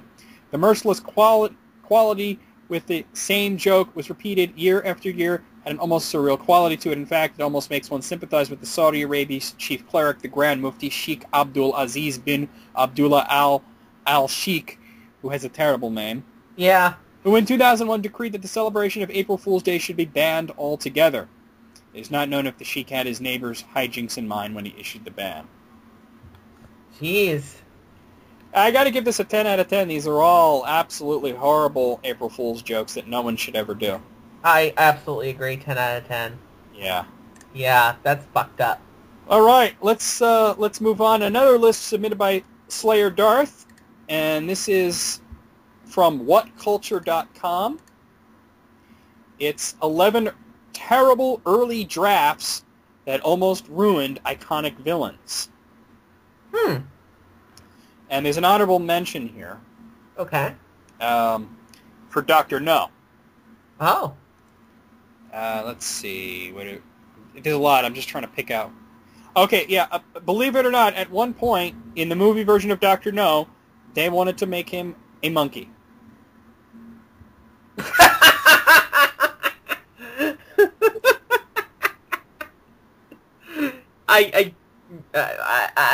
Can you imagine Sean Connery being there like, well, we meet at last, Dr. No, and he's like,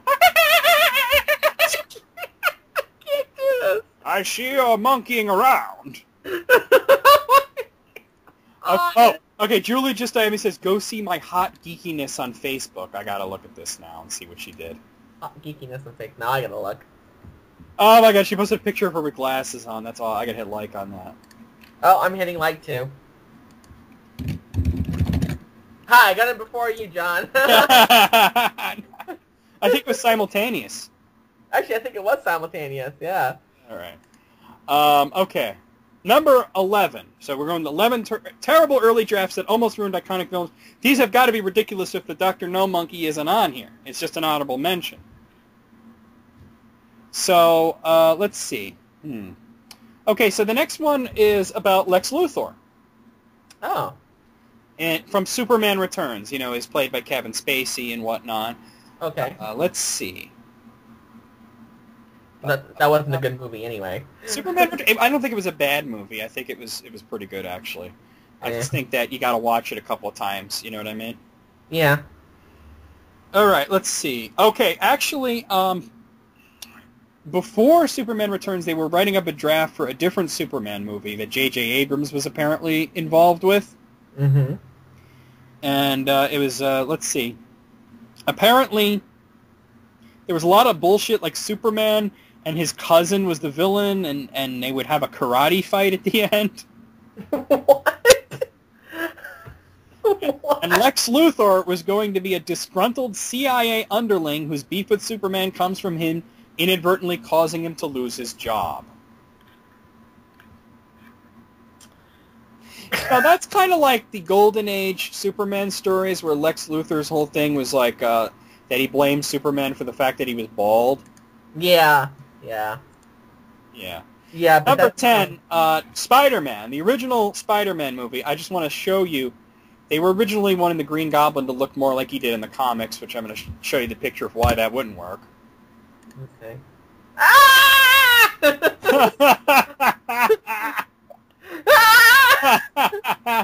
He looks like a Power Rangers villain. I was just gonna say, go Power Rangers! And I hate the fucking Power Rangers. Wow, Tanya. Wow. It scared the fuck out of me, man. It's that bad. Okay, number 9, let's talk about The Dark Knight Rises. Okay. Originally, Bane was supposed to have a full face mask, and let's just say it looks a bit sexual, we'll say. I'm showing you the picture now.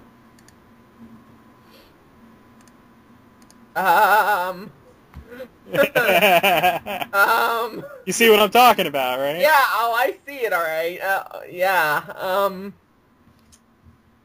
Dude. Yeah. No. Number 8, The Predator.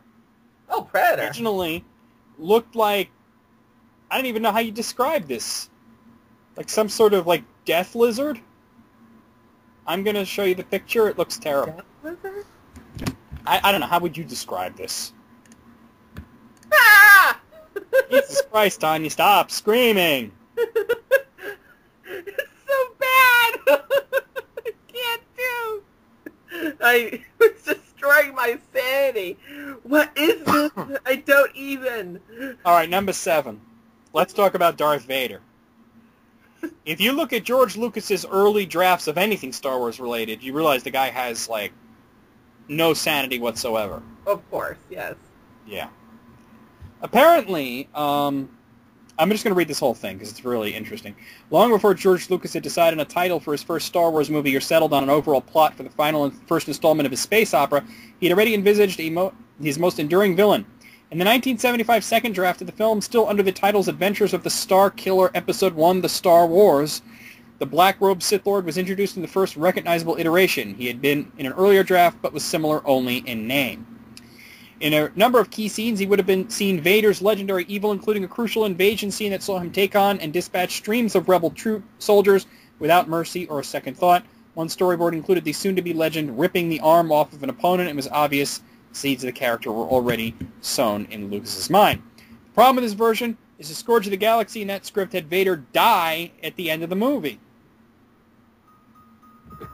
So he was supposed to die at the end of the original Star Wars. So he was supposed to die at the original Star Wars? Yeah. Yeah.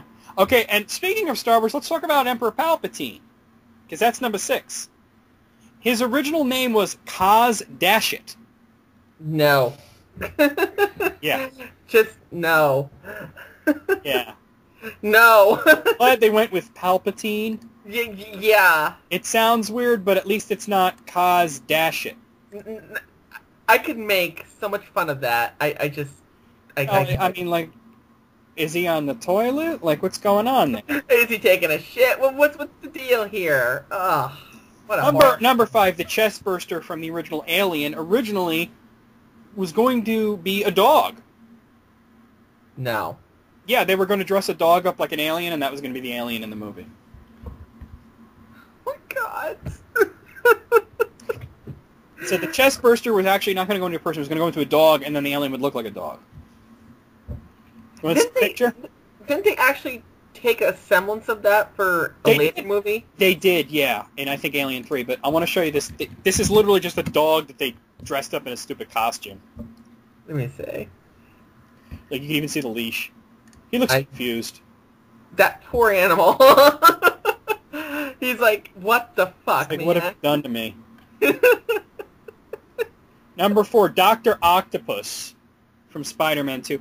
Actually, okay, I actually know the history behind this. Not from Spider-Man 2, really, but before the original Spider-Man, there was a treatment that I think James Cameron was working on Spider-Man, and it would have been really terrible because originally Doc Ock was this insane guy who thought he was Spider-Man. Oh, shit. Yeah. That would have been pretty bad. And I've actually read the script to that movie, and it was ludicrous because there was so much cursing in it, Tanya. It was like Pulp Fiction. No, really? Yeah, yeah. And I'm like, this is Spider-Man! You don't do that with Spider-Man. You don't. Every other word was fuck! No, you're serious. I'm serious! For Spider-Man. For Spider-Man, yes. What are these people even thinking? They weren't. Well, I think they were thinking this isn't going to get made. All right, number 3 from Alien Resurrection, the Alien Hybrid. The original, I got a picture of a model of the original thing. It looks like a 100-year-old pregnant woman. What? Are you ready for this? There you go. Oh, hold on, not that link. Don't click that one. That's not it. That's it. Okay. 100-year-old pregnant woman, right? With an inside-out penis. Inside-out penis. I'm serious. It looks like an inside-out penis. What the fuck is that shit? What am I looking at? Okay.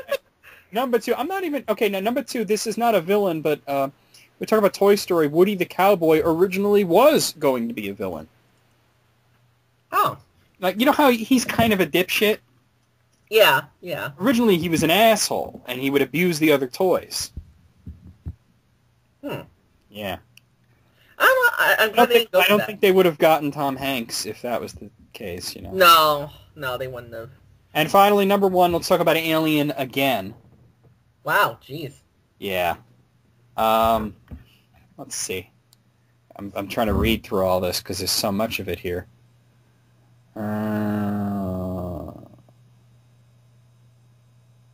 Oh, okay. Ripley was supposed to die in the original Alien. The alien was actually going to bite her head off, and then it was actually going to it was going to talk, Tanya.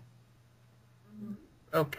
It was going. Not only was the alien going to talk, but it was going to imitate Ripley's voice over like the communication thing. How about no? Yeah, that's like a Simpsons parody ending. Yeah. What the? This is indeed a disturbing universe.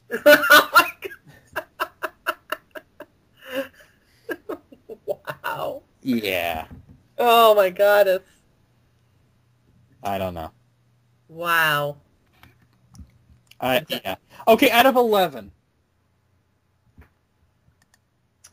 I'm going to give it 11. I was going to give it a 10, but then I actually think that honorable mention was so good that I'm going to give it an 11. I'm going to say an 11 as well, actually. There you go. There you go. It was talk about a list. I mean... Okay, also from Slayer Earth, this is one that he actually wrote. And this is a Bond thing. It's 5 elements of the James Bond novels that never would have translated well to movies. Okay. Okay. Number 5, the attention to detail in relation to espionage, customs, and cultures of other countries, etc.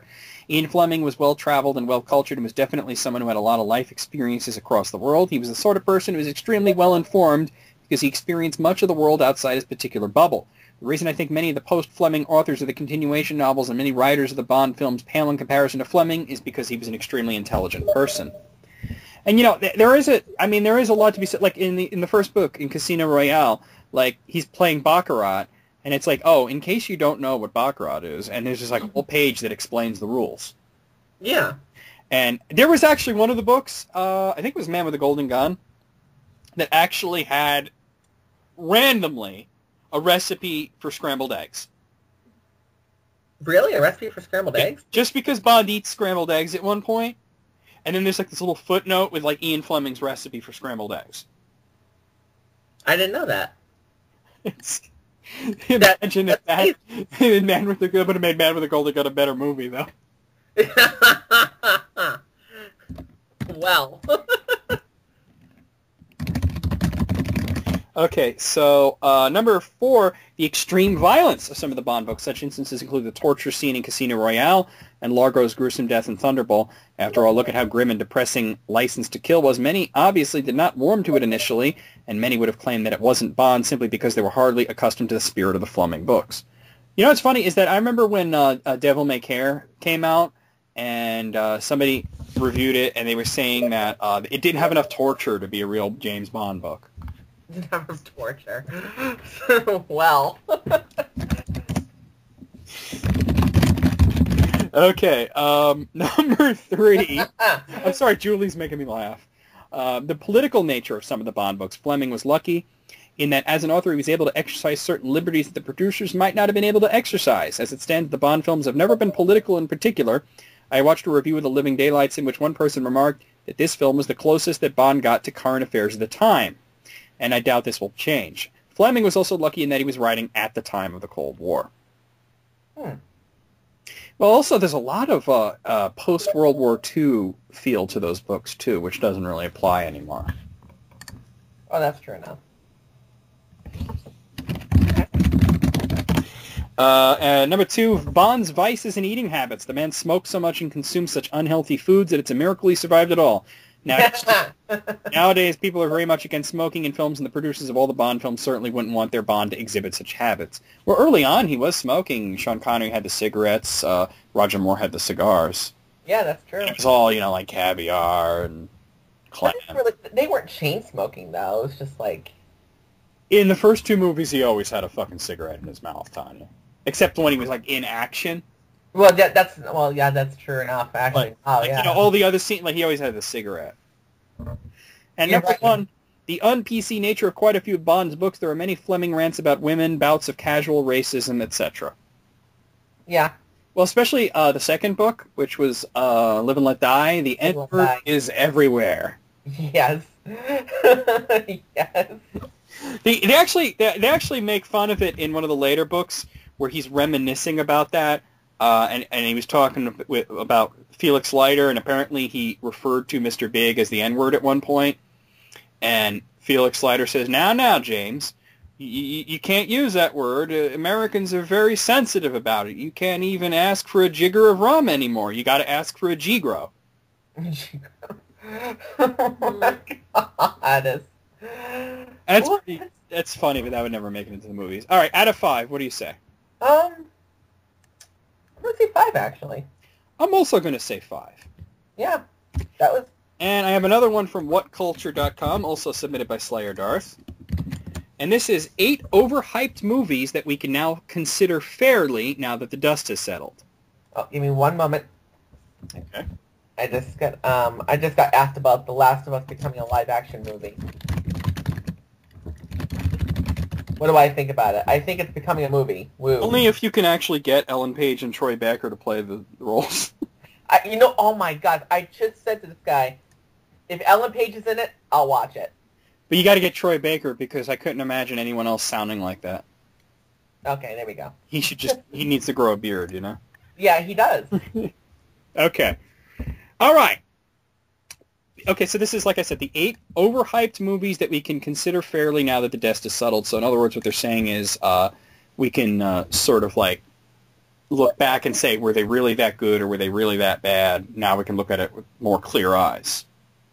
That usually happens. Yeah. Sometimes. Usually. Okay, and they give a sort of an original rating and then an adjusted rating to these movies, and they're out of 5. Okay. So the first one, number 8, is Indiana Jones and the Kingdom of the Crystal Skull. Original rating 3 out of 5, but they're saying it's actually a little better than they said. They said viewed out of context as an adventure movie with no relation to the indie franchising, Kingdom of the Crystal Skull looks far superior project. Not that it earns any extra points for that reason, but with 5 years between now and its original release, it's easy to see this one for what it really is, and all that adventure yarn that doesn't entirely work, but is never boring. I disagree. I thought it was boring. They did the adjusted rating of 3.5. I actually think it was just bad, and I'm not one to overreact like the South Park kind of thing. Oh my God, they're raping him, that. But I just think it was dull. I thought it was boring as well. I mean, as a movie on its own, it's boring. You know, as Indiana Jones movie, it's really boring. It's a travesty. Yeah, so it's like... So I have to disagree with that one. Yeah, I do too.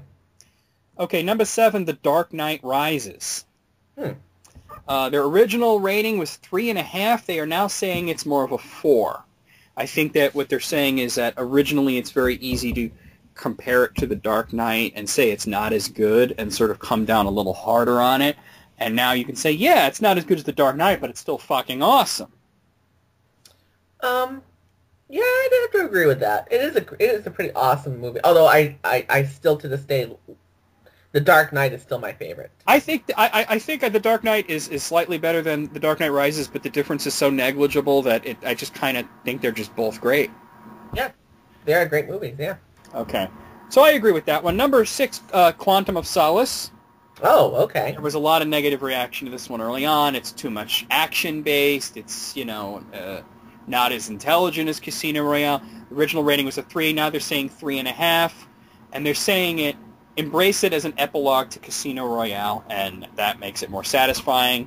And that's the way I always felt that you should take it, so I have to agree with them. I agree with that as well. That's why I took it. Mm-hmm. Yep. Number 5, The Hobbit, An Unexpected Journey. They actually did not change their opinion. They originally said 4, and they're going with 4. Okay. I think it was perfect. I think it was a 5.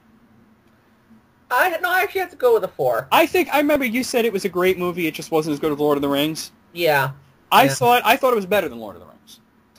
I guess it's just a personal preference type thing, It definitely is. It definitely is. I mean, it's a great movie. Definitely. Number 4, Prometheus.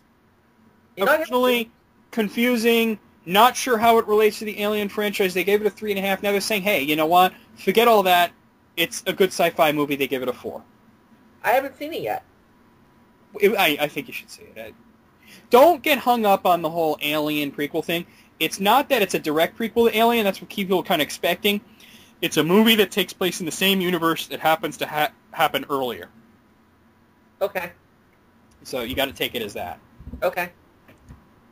And, I just hit the wrong button. Okay, here we go. Number 3, Avatar.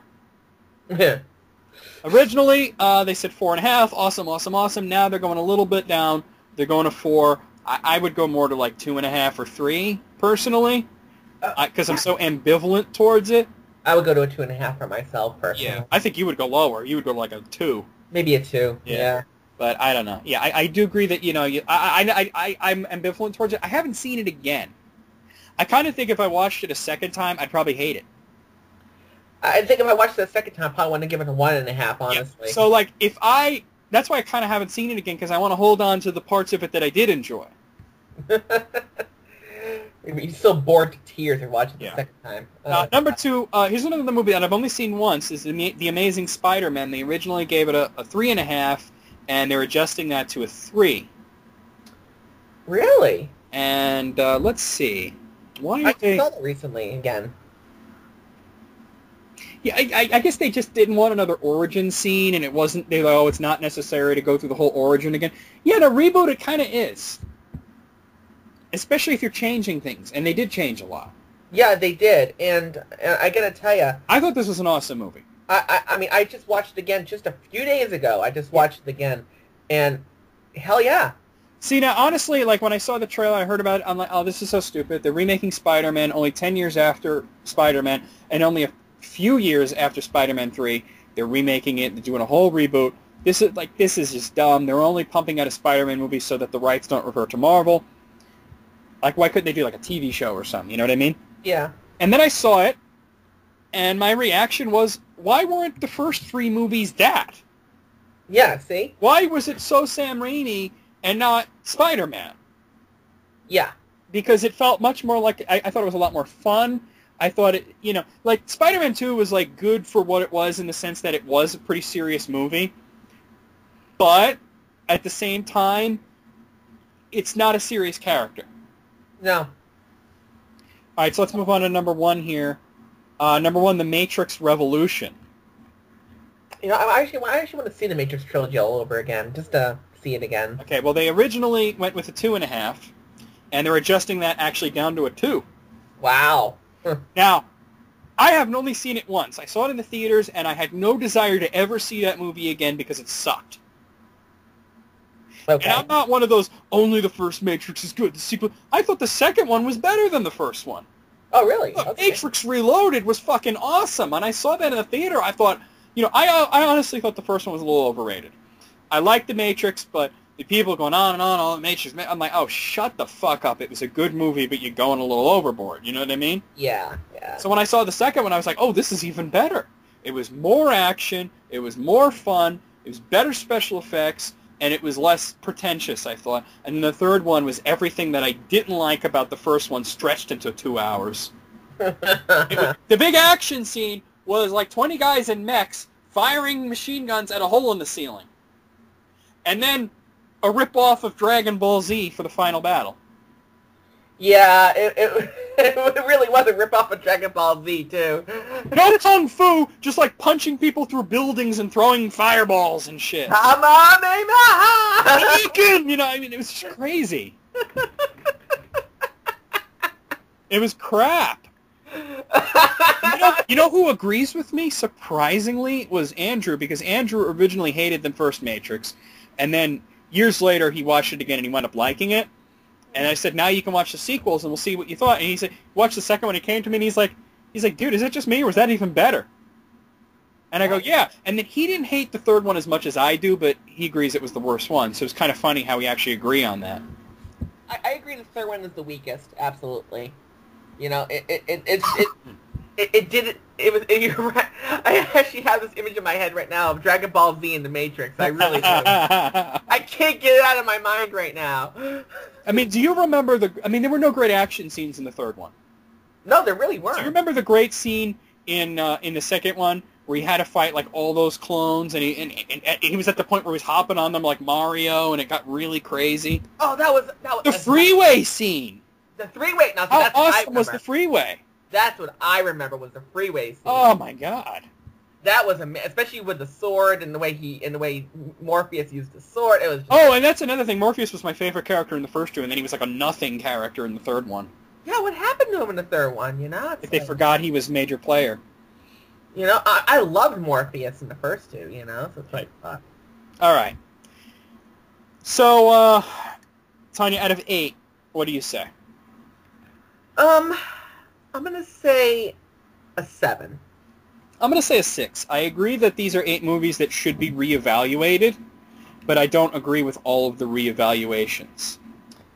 I mean, I was kind of iffy on the 6, but I mean, I do agree on the majority of them, and yeah, although I'm a little perplexed as to a lower rating for what was it? Spider-Man. Spider-Man, yeah. I'm perplexed. And I'm actually looking forward to the next one. Yeah, I came up with at first I was like, oh, they're putting 3 villains. This is stupid. Why are we going to do that? And I saw the trailer, and I'm like, all right, this looks cool. Yeah, it's like they have a habit of doing that to you and me. It's like, they'll come up with this idea. We'll be like, oh, that's going to be stupid, and then we look at it. It's like, fuck yeah. By the way, I just want to. This is not related to anything. I just want to bring this up. I'm looking at this article that... You remember that movie, School of Rock? Oh, yeah, I love that movie. That was awesome. Right? All those kids are adults now, and it's showing side-by-side comparisons what they looked as kids and what they look like as adults, and it's really weird. Okay, you got to show me this. I'm gonna link you to it, and just look at it whenever. But I just looked at it, and it's like it's also got the adults in it too. But like the one annoying girl, like remember the bitchy one? She actually turned out really hot. Really? And and then like they can't be adults now, aren't they? Really? They are all adults, Tanya. That movie was quite a while ago. I can't be that old. I really... That movie was 12 years ago. Oh my god, I am old. Holy shit. They were all like 10 and 11, so they're all in their 20s now. I'm really that old. Dude, but the chubby black girl? Yeah, I liked her. She's great. She actually really looks like Aretha Franklin now. Let me see. Holy shit, she actually does. Oh, she really looks like her. Oh my... Wow. And by the way, the blonde girl with the pigtails right under that, she looks like Ann Coulter. It's kind of scary. That's... Doesn't she look like Ann Coulter? Yeah. Oh, wow. She does look like Aretha Franklin. Look at her, just like... That's amazing. All right, and she sounded like her when she sang, so... Yeah. Okay, this other link that I just clicked on, that we'll talk about that later. All right, anyway, let's move on, Tanya. Okay, yes. And I actually have a little link for you for later on. Well, give it to me now, and I'll save it. Okay. So I just on Desert just now. Okay. Oh, okay, I'll have to definitely check that out. Yeah. All right, so... this next one's from Slayer Darth. Okay, this is from HowStuffWorks.com. Okay. And I think it's going to be the last Slayer Darth one, and we're going to move on to other people, give other people a chance. Okay. This is 20 memorable epitaphs. Epitaph. Okay. Wow, that's kind of... They put on your grave. That's kind of morbid, but okay. Some people like to have a joke on their gravestone because they were funny people in life. I would imagine that would probably be me. So, yeah. And you. Number 20, I would not know, but number 20, no? For John, the fellow's name was John Yeast. He wrote, "Here lies Johnny Yeast, pardon me for not rising." My God. Actually, I should say thank you for not rising. We do not need a zombie apocalypse. No, please no zombies. No zombies. Number 19, this fellow's name is Spike Milligan. It was actually written in Gaelic, but it translates to, "I told you I was sick." Ouch. Oof. Oof. Always leave him laughing, right? Yeah. Number 18, Jesse James, the infamous outlaw. His gravestone reads, "Murdered by a traitor and a coward whose name is not worthy to appear here." Ooh. That's not more of a joke. It's more of a fuck you. That's a fuck you, yeah. Ludolf van Keulen, do you know who he is? No.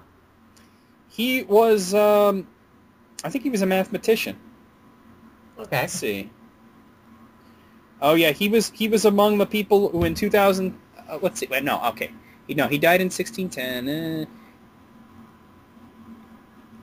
Yeah, he was a mathematician, and he had like the first, like, I don't know, a lot of digits of pi, 3.141592653. He had pi written on his gravestone. He had pi written on his gravestone. Yeah, the first 35 digits. Wow. Okay. Okay. Number 16, Jack Lemmon. Wrote Jack Lemmon in, and ellipses, Jack Lemmon in a coffin. In a coffin. I was a fan of his. I was sad when he died. Yeah. Number 15, Studs Terkel. Wrote, "Curiosity did not kill this cat." He was a journalist, so that kind of makes sense. Oh, okay. That makes sense, yeah. Number 14, Bet Davis. Wrote, "She did it the hard way." Yeah, she's going for, but that did not look, that comes off a little weird. Yeah. Bet Davis. Wow.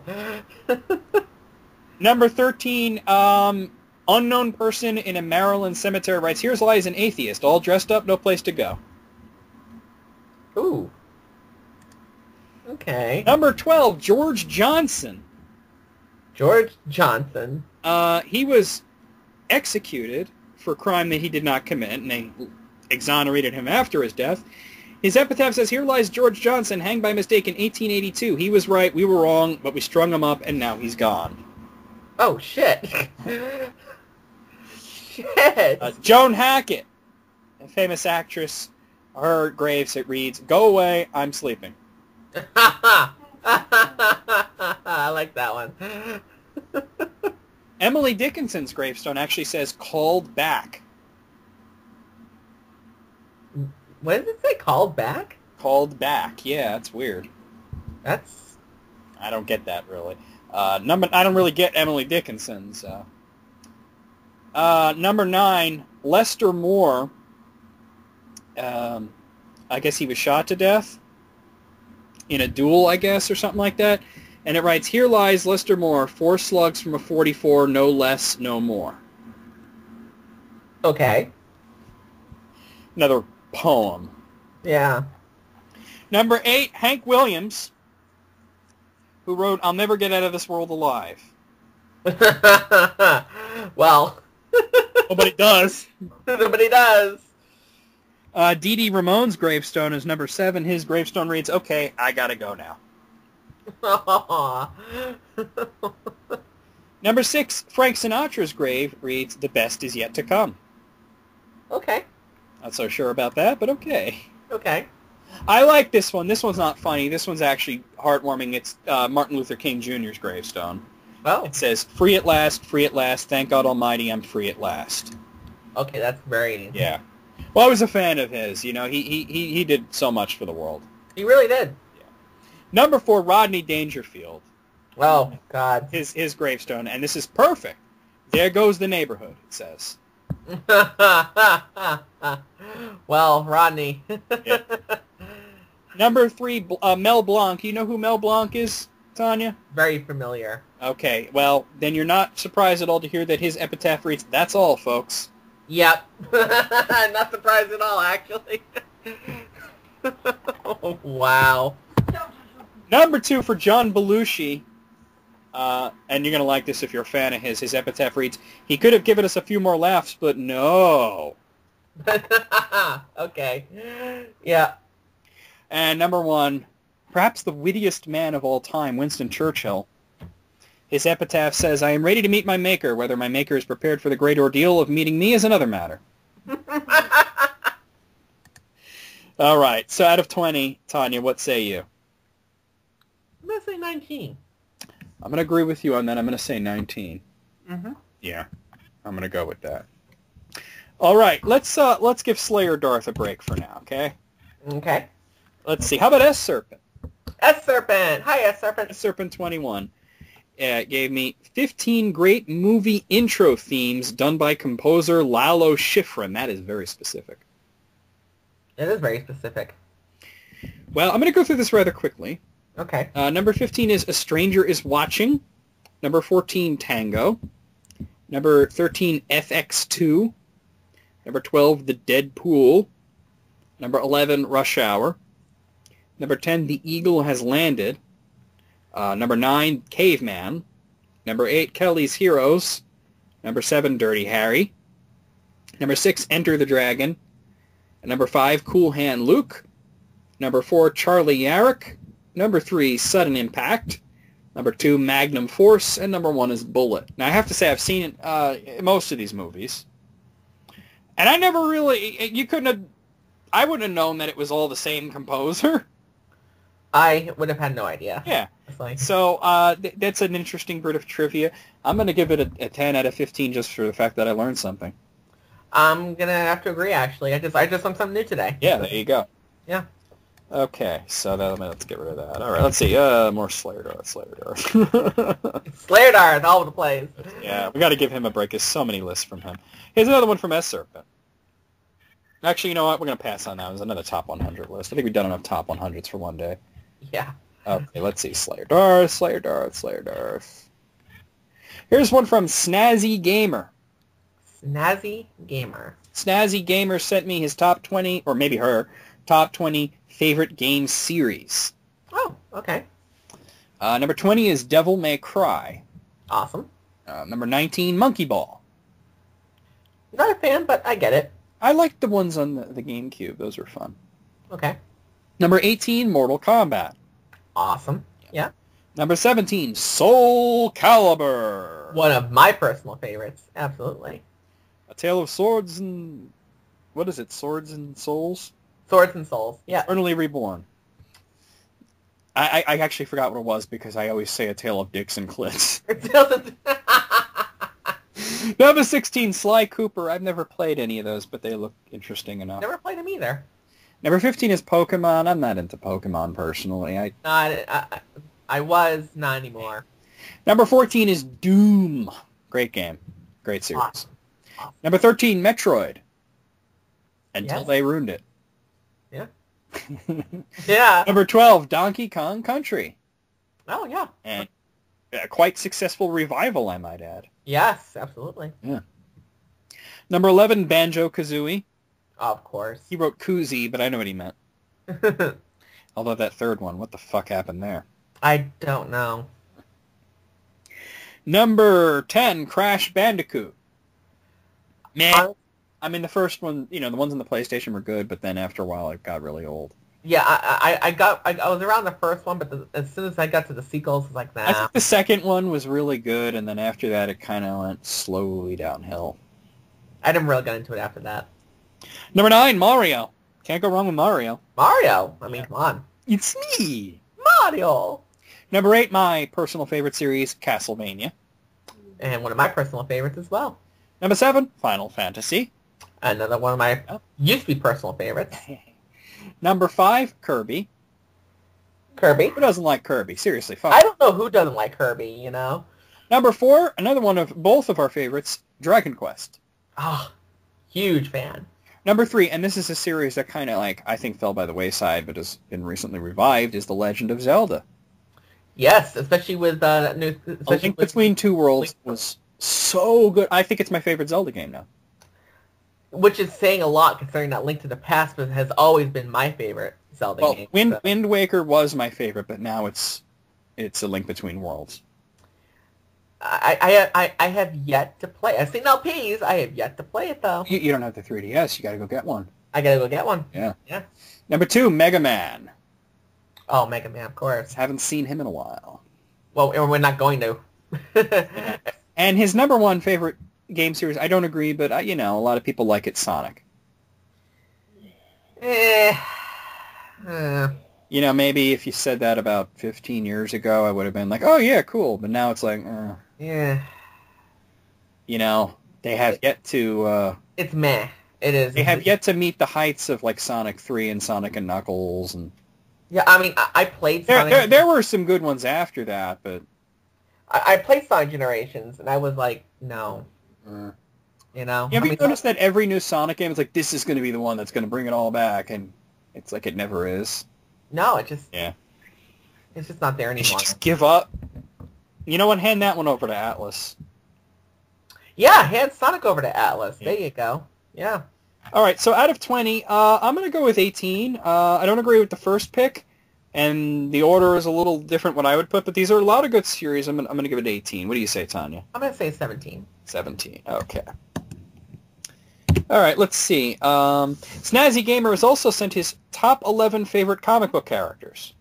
Oh, okay. I love comic books. Number 11 is Aquaman, and he the only one that he has a note on that's horribly underrated, and I agree. Aquaman is horribly underrated, and I think he's a great character. Yep. Number 10, Captain Marvel, the DC version, Shazam. I've actually never really got into him that much. There's Jeff Smith writes him really well. Mm. There's a story I could send you that you'd really... Yeah. Hold on one second, Andrew's bugging me. Okay, so... Alright, so number 9, Harley Quinn.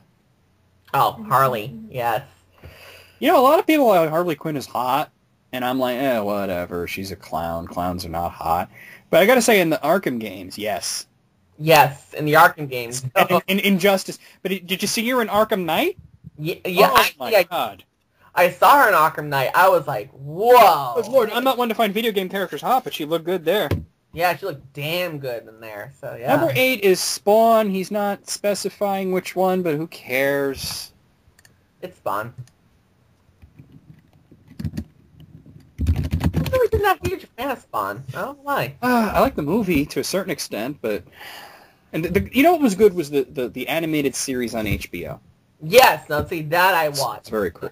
Yeah. Number 7, Spider-Man. When I was a kid, I was a big fan of Spider-Man, and, I liked most of the movies. I really liked Amazing Spider-Man, obviously. We talked about that a little while ago, but Marvel Comics have been trying to ruin this character for years, and I think they finally succeeded. Yes, because I read the synopsis about that before, about the latest one. Which one? One More Day? Or Brand New Day? Or One Moment in Time? Or Superior Spider-Man? Because they each do worse and worse things to the character. Yeah, Superior Spider-Man was... what the fuck? I gotta tell ya, I gotta tell ya. What the fuck? What the fuck? Seriously, what the flying fuck are they You know, doing? DC has it right in this sense. They do stories like that, but they have this banner called Elseworlds, Yeah. where they could experiment with crazy shit like that, and they don't ruin the mainstream character. Right. Yes. Yeah. This All right. is- I mean, like, imagine if, like, Batman and Ra's al Ghul switched bodies, and then Batman died, and Ra's al Ghul was the new Batman. That would be a good, like, graphic novel, but it wouldn't be a good status quo for Batman. No. No, it would totally... It undermines the character. Absolutely. Yeah. Okay, number 6 is Mysterio, a villain from Spider-Man. I thought he was a bit of a joke. Yeah, I honestly, I gotta agree. I never really thought of him as much as anything, honestly. Number 5, Carnage, another Spider-Man villain. I always thought he was cool because he's just like, there's no substance to him. He's just a murderous psychopath, and that's like, you know, sometimes you just need that within a villain. They don't always have to be deep. He's Kafka-esque, actually, in my opinion. He's very Kafka-esque. No, I don't think he's Kafka-esque, actually. You don't think so? I think the Joker is Kafka-esque. I think that there was a crossover between Spider-Man and Batman, and actually used Carnage and the Joker teaming up, and it was funny because they got along at first, and then they hated each other after a while. is because Carnage didn't like all the theatricality of the Joker. He just wanted to kill, kill, kill. And he's like, it's not about theatrics and all these gags. It's about the immediacy and the blood spurting and the death. And the Joker's like, ew. He's like, and he goes, I thought we were kindred spirits, but you're just a maniac. I'm an artist. Well, okay, yeah. That makes sense. And, yeah, it did make sense to me, too. Number 4 is Nightcrawler, obviously from the X-Men. Not a big X-Men fan, but I like that character. I'm a big X-Men fan, and I like the character, but I'm not the biggest fan of Nightcrawler himself, though. Well, that's another one that they've ruined. Yeah, they ruined him. Yeah. So. It's like he used to be cool, and then they gave him a sword and a religion, and then it was all over. Yeah, at that point, I kind of gave up, so. Number 3 is Deadpool, one of my favorite characters from Marvel. Love Deadpool. Yeah. Love Deadpool. Number 2, Batman. Oh, duh. Well, if you didn't have Batman on the list, I mean... And number 1, the Joker. Oh, absolutely. The Joker. Absolutely. All right, other than the no Green Lantern on the list, I'm going to use my veto power. We'll take off Spawn. Out of 11, I'm going to give this an 8. What do you say, Tanya? I'm going to say an 8 as well, actually. Okay, so an 8. All right. Fuck. Paul Balch sent me a list. His top 10 favorite licensed games. You know, just the fact that he says licensed now, it's definitely got my interest. It's definitely interesting now because there's so many bad licensed games, but there are good ones out there. I expect that this is going to lean more towards newer than older. I would expect that as well. Because I think that a lot of developers, and especially the publishers, have learned their lessons about cheap, unlicensed games that suck. which was a dime a day back in the day. Shit. Like, you didn't have a million different, websites to check, like Metacritic and IGN and game rankings and all this shit to see whether it was worth your $60. Yeah. We could use that back then. And he has notes on each one. Number 10, Scarface, The World Is Yours for PlayStation 2. He writes a sort of sequel to the movie Scarface based off the idea of what if Tony survived and escaped the battle at the end of the movie. You spend the game rebuilding your wealth and drug empire. I never played it. I heard it was good. I didn't know that it was after the movie.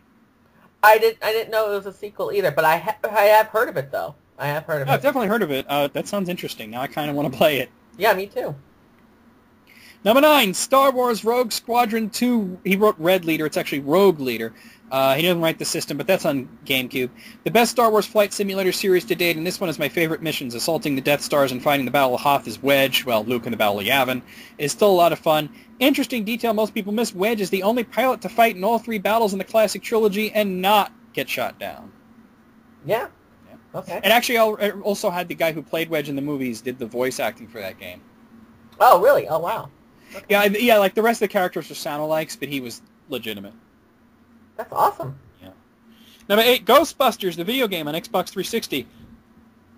It was also on PlayStation 3, and there was another game called Ghostbusters for Wii and PS2, but that was a different game. He writes, playing the role as a new hire, join the team from the classic movies on new adventures. Getting pretty much the entire cast back means that this is the third Ghostbusters movie that we'll ever get.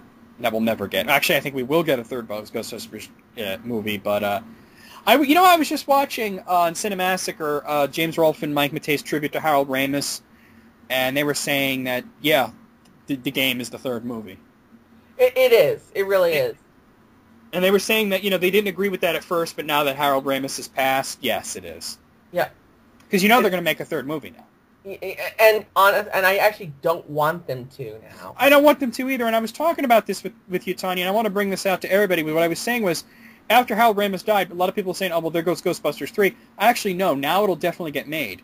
It probably wasn't going to get made before because Harold Ramis did not want to do it without Bill Murray, and Bill Murray didn't want to do it at all. And now they're going to say, okay, well, we'll just do it without Bill Murray. And actually, now it'll be without Bill Murray and Harold Ramis, which means that you'll have...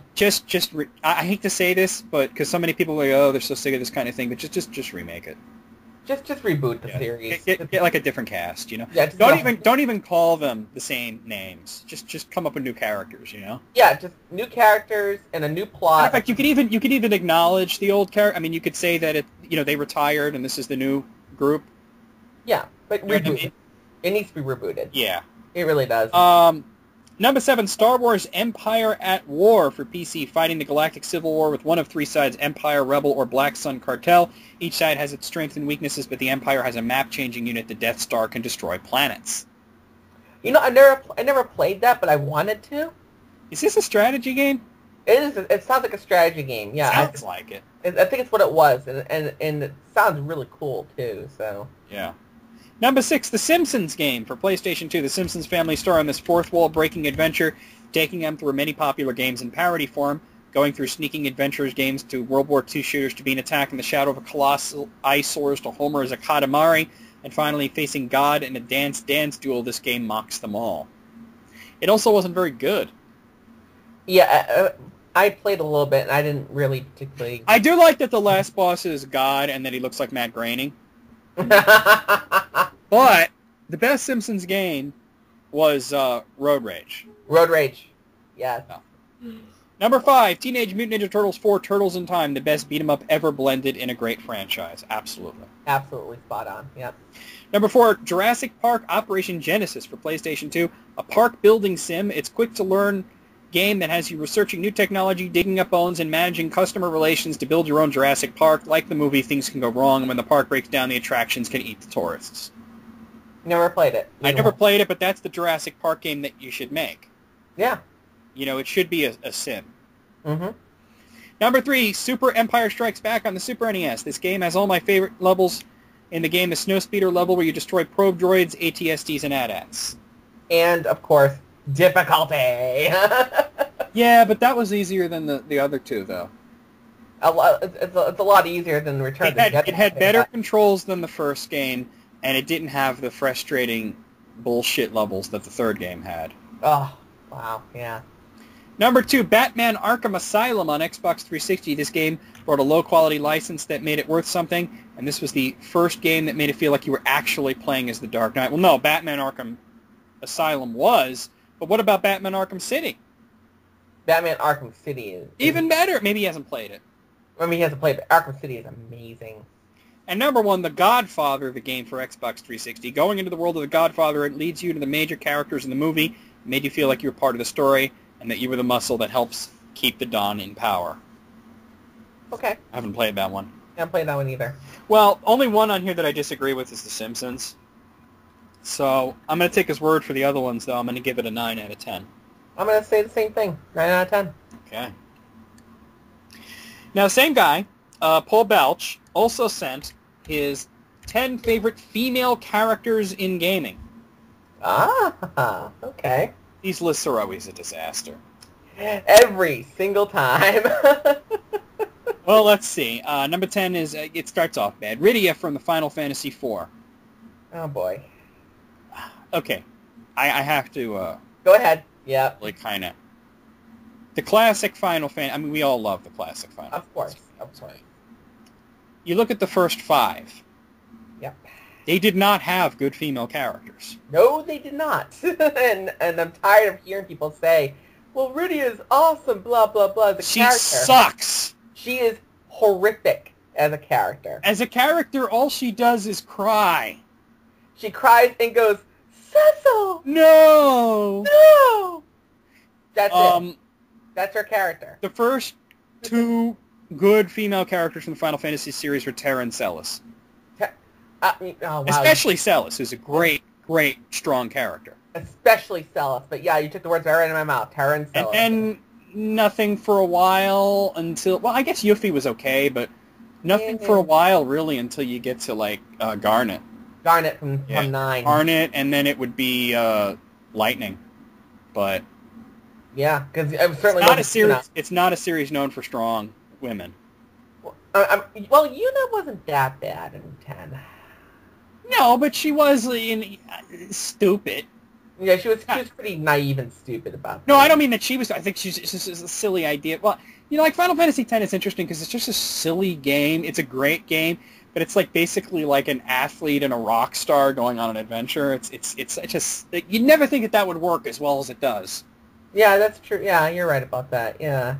But I mean, it's like honestly, like if they did like the realistic version, it would be like Kanye and Beyonce. Kanye and Beyonce, I was just gonna say, yeah. All right, number 9 is Impa from Zelda. Nah, really? No. First of all, like the original version of Impa was just this old lady who appeared in the manual.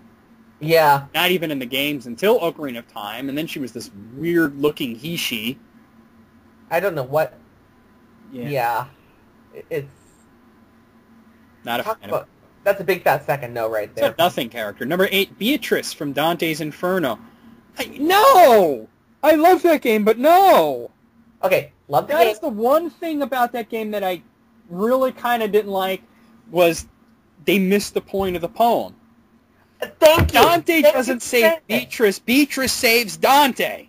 Thank you for saying that. I've been dying for somebody. I liked the game for what it was, but it missed the point of Dante's Inferno. It missed the entire point of the poem. It really did. It really did. And thank you for finally saying it. It was about him going on what was supposed to be an educational journey and eventually losing himself only to be pulled out of hell by Beatrice. By Beatrice, yeah. And they totally reversed it. Yeah, well, they made her a damsel. Yeah, they made her a damsel. And that wasn't supposed to be that way. I told you these lists of female characters are always disasters, and it continues with the next one. Oh, God. Kara from Illusion of Gaia. No, I can't. I gotta let you talk about that one. I can't do it. Okay, I may offend some of the women here with the language I'm about to use, but she's such a cunt. She really is. Like, remember in my playthrough when Will starts to, kind of fall for her? And the game just explicitly tells you Will starts to have feelings for Kara? And I was like, why? Out of the blue, for only after about... Why? Yeah. She's terrible. What a horrible girl. Seriously. She is the ditzy, conceited, spoiled brat bimbo. Yeah. How is she strong? I want to know. Well, he's not saying strong, he's saying favorite. Yeah, well, how? But obviously he doesn't like strong women. We're going to have issues. All right, let's move on. This next one I'm not familiar with, and I don't know if you're going to be. Have you played The Force Unleashed? Yes. Do you know Juno Eclipse? Yes. All right, from your tone I can tell she's no good either. She's better than some of the other ones on there, but... Finally a good one! Number 5 is Terra from Final Fantasy VI. Thank you. I would have preferred to use Celis, but she's close second. Yes. That's... Hell, I would have been appeased even by Realm at this point. God. Oh my God. Number 4 is Alex Roivas from Eternal Darkness. No. From Eternal Darkness? Really? All she really does is get freaked out and walk around. I mean... I don't really see that. The other characters are what makes it an interesting game. Yeah. All of her ancestors, you know? Yeah. Number 3, Peach from Super Mario. You know... Oh, okay, I gotta rant. I gotta rant about this. I'm sorry, I have to. Before you rant, can I tell you something funny? Yes. Brandy's eldest son is obsessed with Peach. I say that's his girlfriend. Because he's such a big Mario... He's 5 years old, I mean... Well, 4 years old, and he's obsessed with Mario games, and Peach is his favorite. And she says when they play Super Mario 3D World together, he won't let her play as Peach. He's got a crush. He's got a little toddler crush on her. That's cute, but Cute, yeah. Here's my rant about this. Peach, as a favorite anything, is so wrong on so many different levels of wrong that it goes into a wrong zone and it stays there for wrong forever. Because I gotta disagree with you, Tanya. Not that I'm a big fan of hers, but I gotta disagree with you on one important thing: is that yes, she started as the princess that you rescued. And yes, she's been kidnapped a billion times. But in the games that you can play as her, have you noticed that she's always far superior to Mario?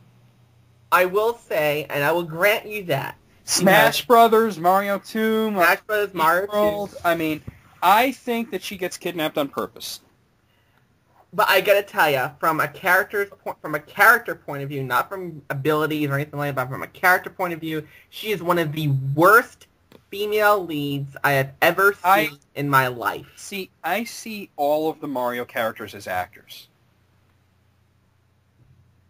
And they actually kind of hinted at that back in Mario 3. You know how Mario 3 was like a big stage play, and all the scenery was bolted down and everything. You know what I mean? Yeah.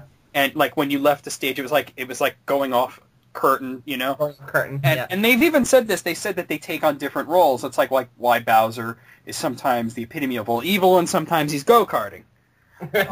Because they're actors who play roles, and I see it as Peach's typecast. She's typecast Which is why when she gets into a situation like Super Smash Brothers, she has to kick absolute ass. Which she does. I'll grant her that. I don't think of her as as really a great character or a terrible character. I just kind of really don't get worked up about it. I do, because literally I get asked about this on almost a daily basis by people. No.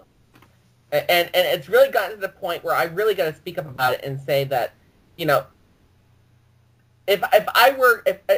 she was part of a franchise that I was part of, that I was creating. Yeah.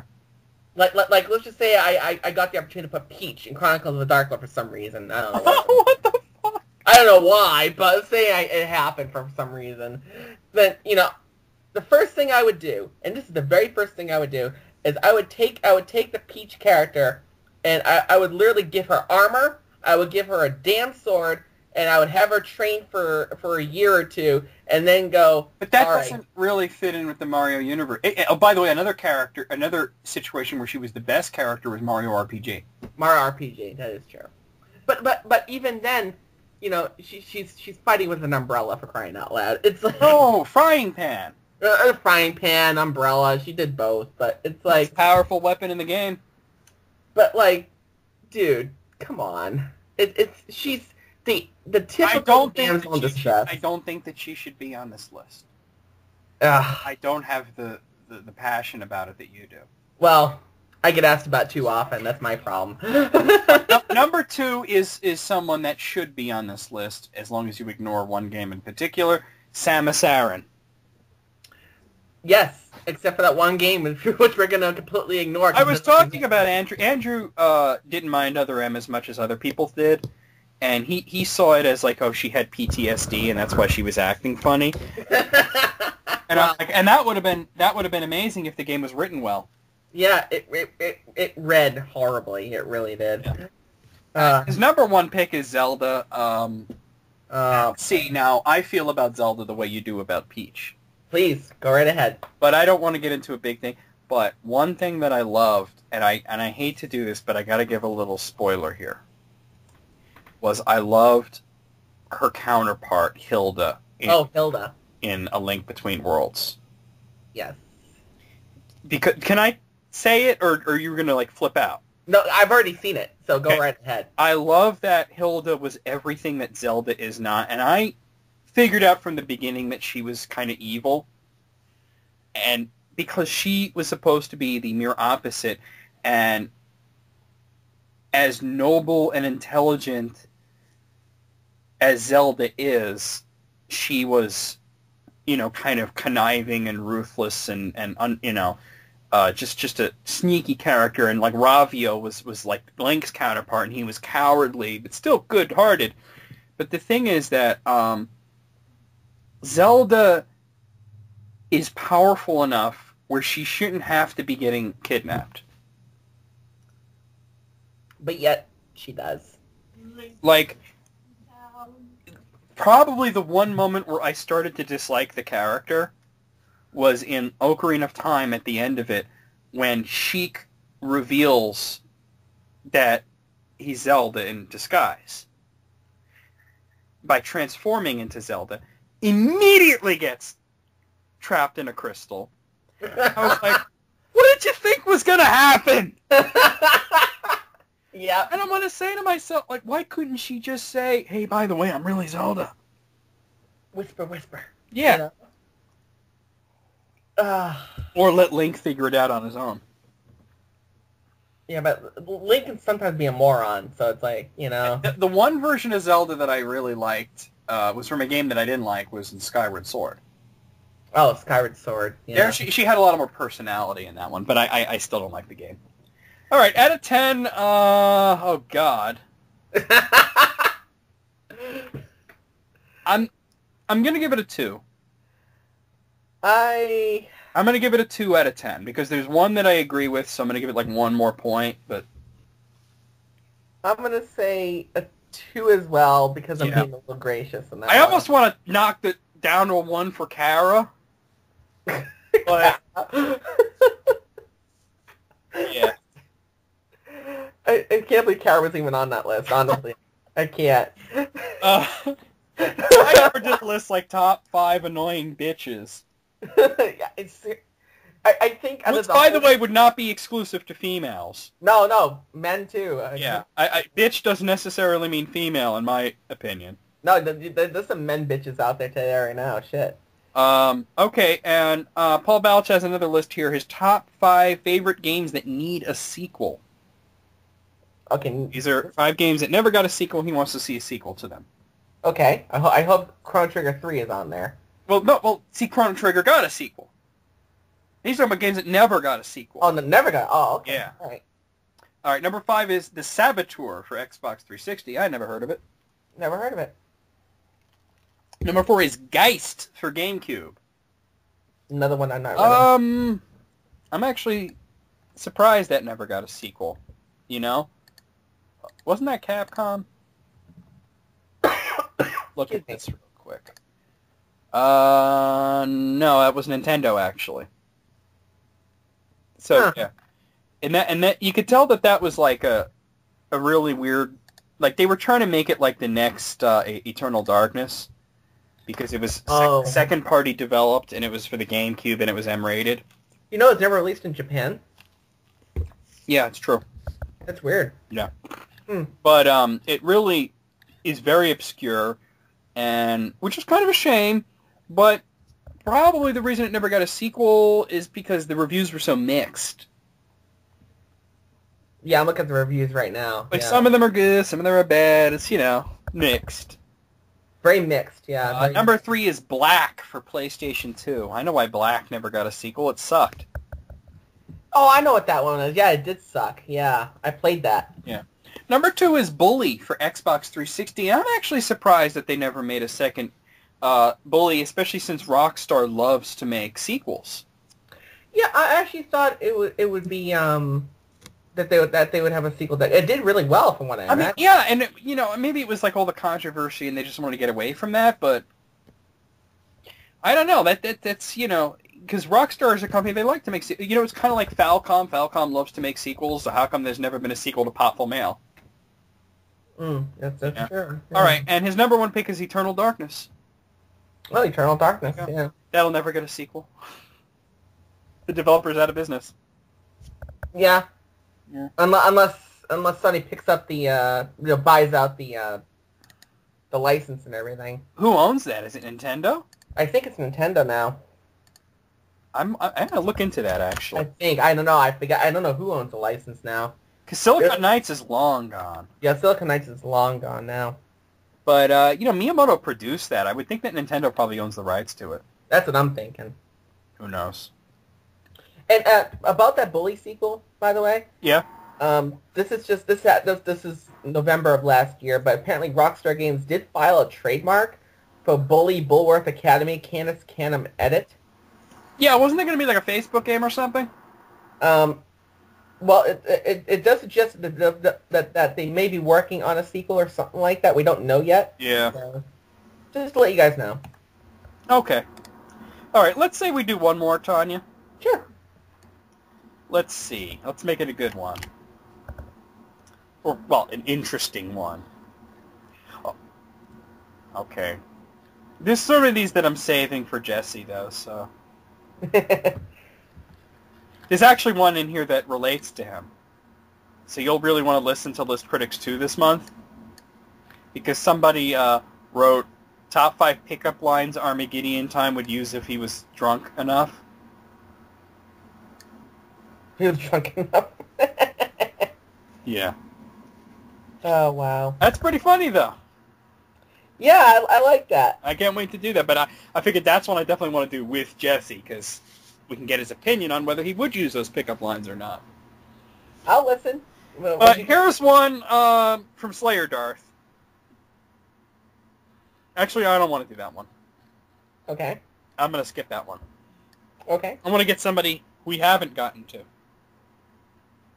How about from Poof Nisei? We haven't done anything from him. Oh, okay, yeah. All right. Poof Nisei has submitted a list from GamingBolt.com, and it is the top 10 longest boss battles in recent history. Longest as in... So they just take forever to beat. On a typical playthrough, or are we talking like on a bet where the gamer's not so good? I mean... I don't know, Tanya. We're about to find out. Yeah, that sounds interesting, though. Okay. Okay, so... they're not really numbered, so we're just going to go through it. The first one is the Immortal one from Lost Odyssey. Now, I haven't played it, and I know you haven't played it. This is a game that I kind of always keep a lookout for. I saw an LP of it that Veteran 0121 did, and I loved what I saw. I really want to play it. I love the Xbox 360. I love JRPGs. There's not enough of them on the system. But I never find it in the wild because nobody wants to sell their copy back to GameStop. But apparently the Immortal one is one of the endgame super bosses, and it just takes forever to do. There's no real tricks to him. You just got to slog through it. Reminds me of a Napoleon. He looks like a Naochu. Oh, really? Remember, and the Naochu, actually, there is a trick to the Naochu, but remember the Naochu in Final Fantasy 13, he was a very long battle if you didn't know what you were doing. Yeah, I remember that. The next one is from Final Fantasy X. The boss is Penance. Oh, Penance. Well, isn't that like, don't you have to kind of put a whole day aside just to fight him? And you have to get people together and... Yeah, it's literally a whole thing that you get. Yeah, it's a big event, yeah. Yeah. He's the final boss, right? Penance? Yeah. No? That's what it says. Oh, yeah, it says he's the final... Oh, no, he's the final boss of the Monster Arena. Yeah, the monster. And I think Penance... I'm not going to play Final Fantasy that much anymore. It's been so long. Yeah, I'm gonna get it for Vita though. Yeah, I'm gonna get it for PS3 when I can get one. Okay.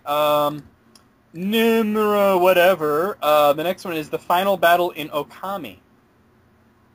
Okami. Oh. And it had to do a lot with that. It would basically summon all the other bosses, and Okami is sort of like, it's a great game, but it is sort of like each battle is sort of like you have to stop and brush a lot. So you know it does sort of like break the flow of it a little, and that's probably why it takes a long time. Okay. The YouTube video that they have here is 38 minutes long. Oh wow. Okay. Yeah, but to be fair, it does include the end credits. Okay, so you figure it's probably about half an hour then. Yeah. Okay, the whole epic 5-part Ganon battle in Twilight Princess is the next one. Yeah. Because you have to fight 5 battles. One of them is Zelda, which was really kind of amusing to me.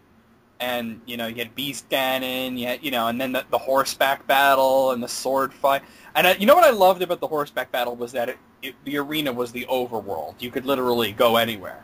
Yeah, it was crazy. That was cool. That was really cool. Yeah. Yeah. The next one on here is the final Colossus in Shadow of the Colossus. That's kind of if you don't know what you're doing. I gotta tell you, yeah, because, I did that pretty quick. And I mean, they're kind of shooting themselves in the foot here by including this because the YouTube video that they include is only 4 minutes long. Yeah, see, that's what I'm trying to say. I think I did mine in 5. Yeah. Any boss from Metal Gear Solid Peace Walker. Well, I never played it, so. Well, all the Metal Gear Solid ones are long bosses because all the bosses require some kind of trickery. Stealth and trickery. Yeah, exactly. As a matter of fact, I'm not a big fan, but if anybody has not played Metal Gear and they kind of want an example, Batman Arkham City, the Mr. Freeze battle is like a Metal Gear boss. Oh, okay, I gotcha. All right. Yeah, because he was a tough son of a bitch, that one. I enjoyed fighting him, though. Yeah. Let's see. Why is it not clicking to the next? Okay, there we go. Any boss of Disc Boss Hack. Oh, What? Any end of Disc Boss Hack. They're talking about the Dot Hack series. Oh, I never got into that, actually. Me either. I never, yeah. So there you go. The end of Metal Gear Solid 3, apparently. Okay, sure. I don't know. Well, literally, the enemy is called The End. Oh.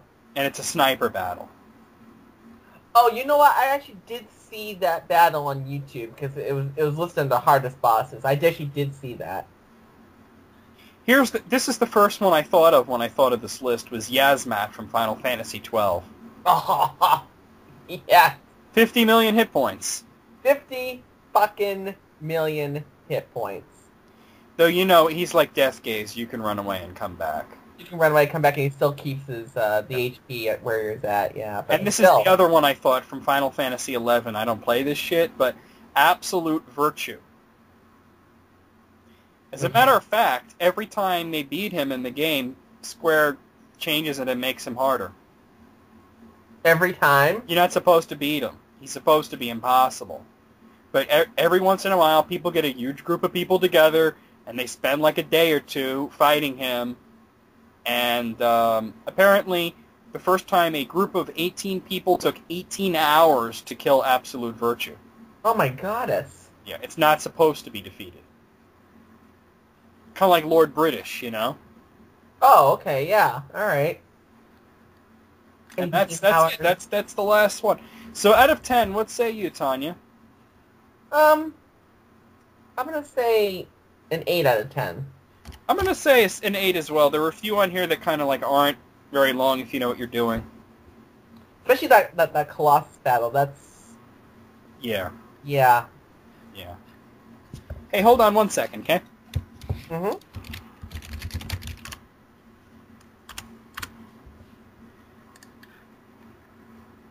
Alright. Do you want to do one more? Sure, why not? Well, because I have one from Game Returnal 777, and that always amuses you, so... Yeah, I'm down with that. Since he's picked his 25 worst RPGs on Desura. Okay. That does amuse me. I looked specifically for this because I knew you'd like this. Okay. So the worst RPGs on Desura are number 25, 8-Bit Adventures, The Forgotten Journey. Never even heard of it. I like the title. Let's take a look.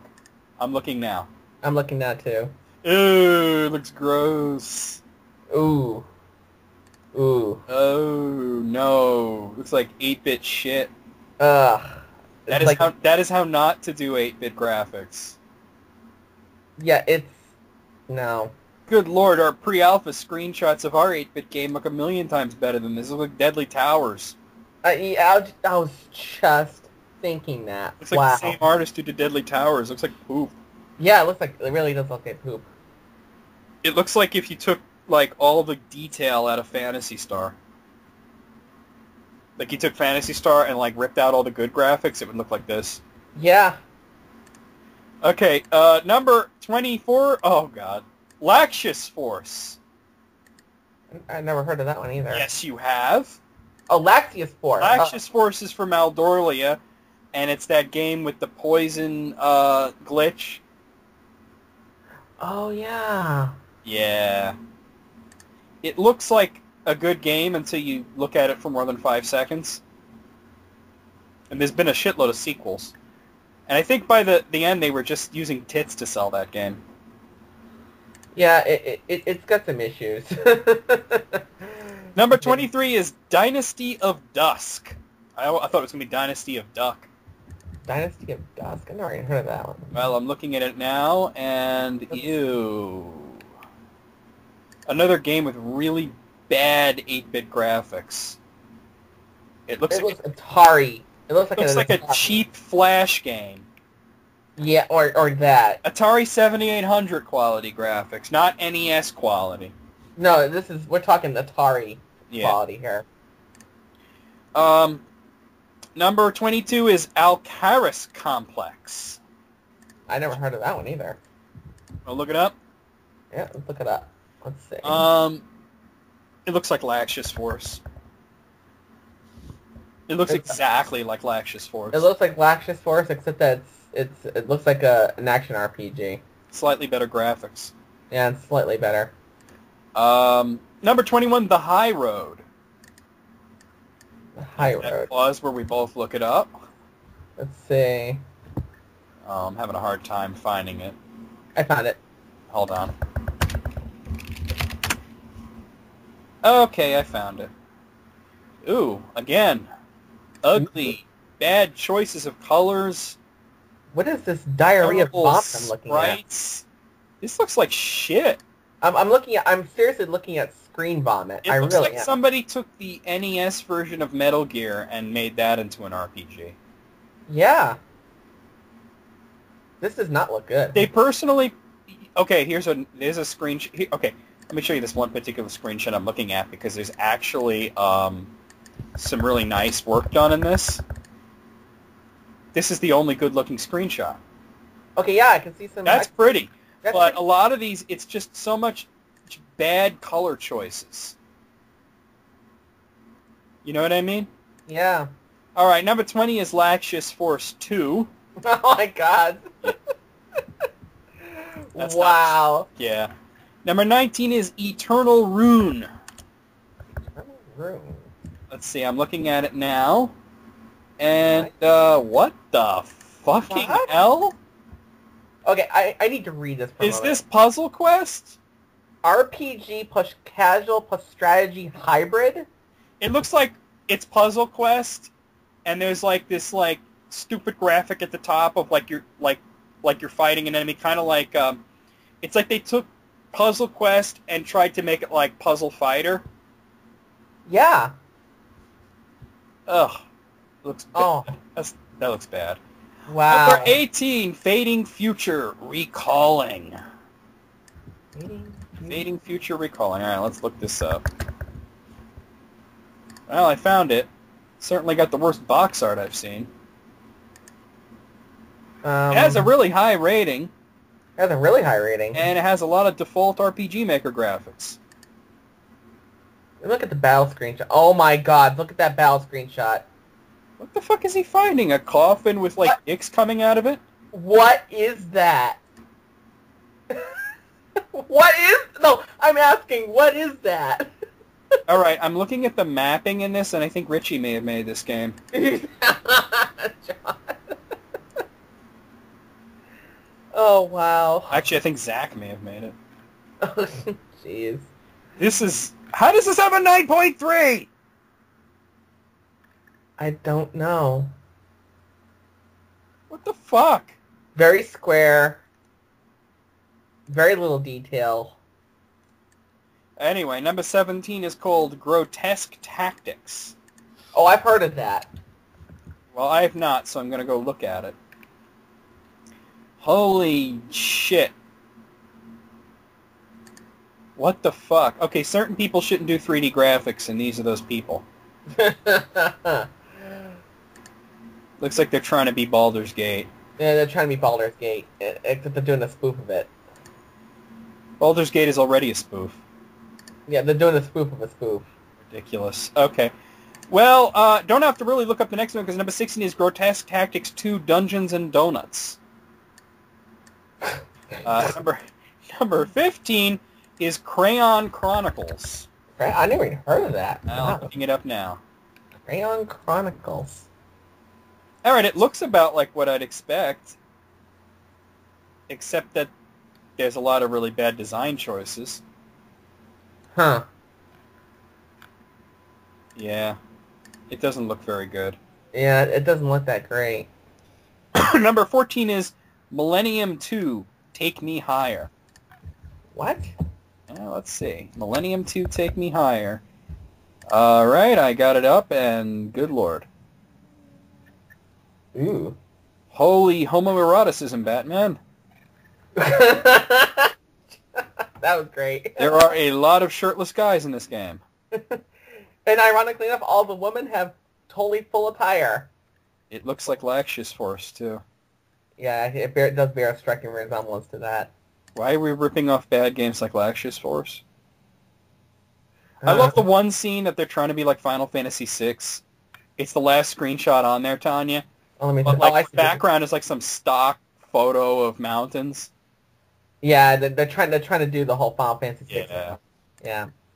Number 13 is called Valcarta 1, Rise of the Demon. Valcarta. Rise of the Demon. Right. All right, let's take a look. Never heard of it. Oh my god. You know what it looks like? You know what this is a blatant ripoff of? What? Breath of Death 7. Oh my god, you're right. Look at the world map. Let me see. Oh, wow. That is like almost an exact copy of the world map from Breath of Death 7. Wow. Yeah. Wow. Typical default resources. Yeah. All right, number 12 is called Mr. Pumpkin's Halloween Showdown. Not exactly the title that I would think of RPG. Mr. Pumpkin's Halloween Showdown? What? Yeah. Made in the Unity engine, huh? Let's see. It looks like poo. Oh my god. It looks like somebody's like shitty homebrew N64 game. Mm-hmm. It does look like N64. I was just thinking that too. Yeah, but shitty. But really shitty. Yeah. Look at It's like, hey, we just discovered how to do lighting. Let's jerk off to that. Wow. Number 11 is called Dark Scavenger. Dark Scavenger. Look that up. Let's take a look. It's a Flash game. Is it? It's made in Adobe Flash. Huh. It looks like it's trying to be a dungeon crawler, I guess. The artwork ain't bad. I like the artwork. It's point and click. Oh, so it's more of an adventure game. More an adventure game. Okay. Well, I don't think that's an RPG then. Doesn't look like one. All right, number 10 is called Sword of the Stars: The Pit. I think I might have heard of that one. I haven't. All right, I have it right in front of me. And, well, it doesn't look terrible. It looks like a futuristic kind of thing. Yeah, it doesn't look that bad. Graphics aren't bad, but I don't know, maybe it has a bad story or... Maybe the gameplay is... Yeah, who knows? You can't tell from looking at it that it's bad. No. Number 9, we've talked about this game, Unemployment Quest. Yes. I think we both hate that, right? Yep. Yeah. Number 8 is Magic Meisters, or maybe it's Meisters. Magic Meisters or Meisters or... Let's see. Magic Meisters. Okay, yeah. Okay. You know what this looks like? 4 Heroes of Light. 4 Heroes of Light. Yeah. You know I didn't like 4 Heroes of Light. Done badly, I might add. Yeah. Yeah. It's trying to be Dragon Quest IX in certain aspects, too.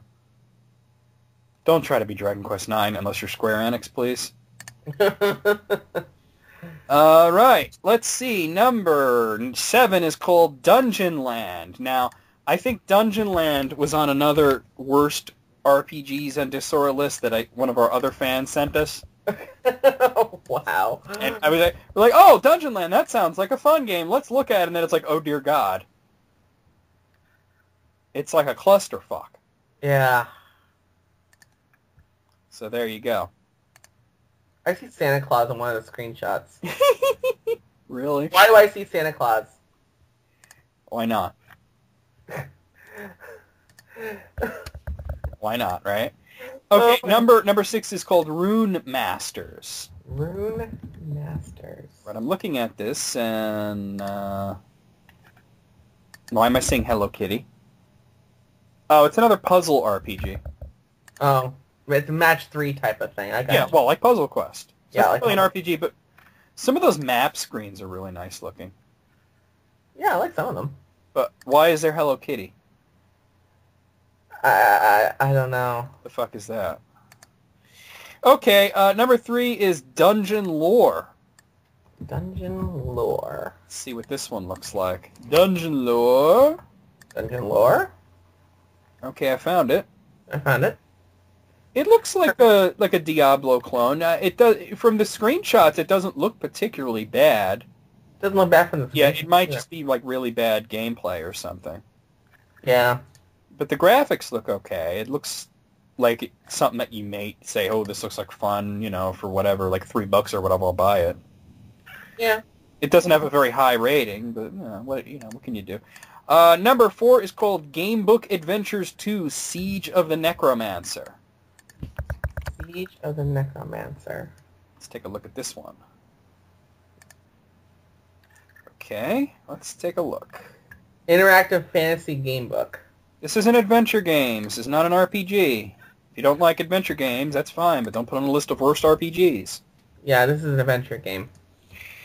Number 3 is... this has got to be a spoof. Final Warrior Quest. Come on, seriously? They called it Final Warrior Quest. That's Final Warrior Quest? Oh my god. Oh god, it looks like shit, too. Oh my... Look at the enemies, John. Yeah, I was just going to say, look at the fucking enemy sprites. They look like idiots. Look at the cat. Good lord. I don't even... What is this? Oh my god, what is with the fire truck brigade spell? I just saw that. It looks like Crazy Bus invaded. It does. It really does. Alright, wow. Holy shit. And what has this got a rating of 6.7? How did that happen? Number 2 is called Phantapsych Mike. Phantapsych Mike. Oh shit. 3.6 rating. Oof. Well, I haven't gotten it yet. Hold on. Phantapsych Mike. Let's see. Okay, here we go. What does this look like? Looks like Unemployment Quest. Look at the portraits. They're all default.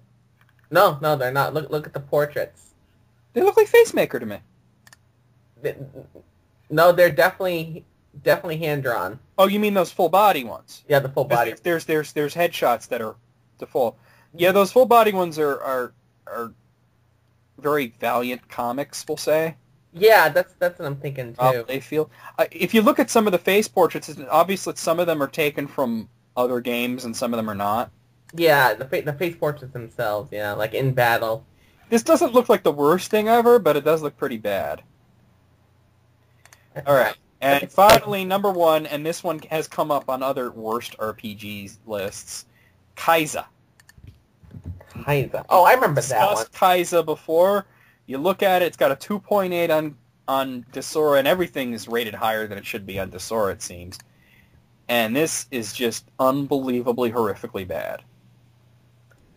This might be a contender for one of the worst games of all time. Worst mapping, worst use of resources, worst battle screens, worst dialogue. I'm gonna read this one sentence out loud. I don't appreciate you wearing my face. Well, I also don't appreciate it when people wear my face, but I never really would think to say that. I like this. Your party had been healed. Uh-huh. Wow. Because we grammars, correct? Right? Is what we do? We read grammars, right? I feel asleep. I feel asleep. Kaiza, I gotta tell you, I guess thumbs up to the developer of Kaiza for creating one of the most infamous games in RPG Maker. It's basically like a tutorial on what not to do with the engine. Yeah. So, yeah. I enjoy reading the reviews. I also love that, Kaiza, you know what's really kind of offensive about Kaiza? Is that it's $6. Oh my god. Yeah. So, I don't know. 2.8. Well, these are the reviews. A 2, a 3, and 3 1s. So, yeah. Anyway, that's going to be it for this episode of The List Critics. But, well, actually, let's rate that first. Out of 25, I'm going to give it a 25. There's a few of them that don't look too bad, but I'm going to take Game Eternal's word for it.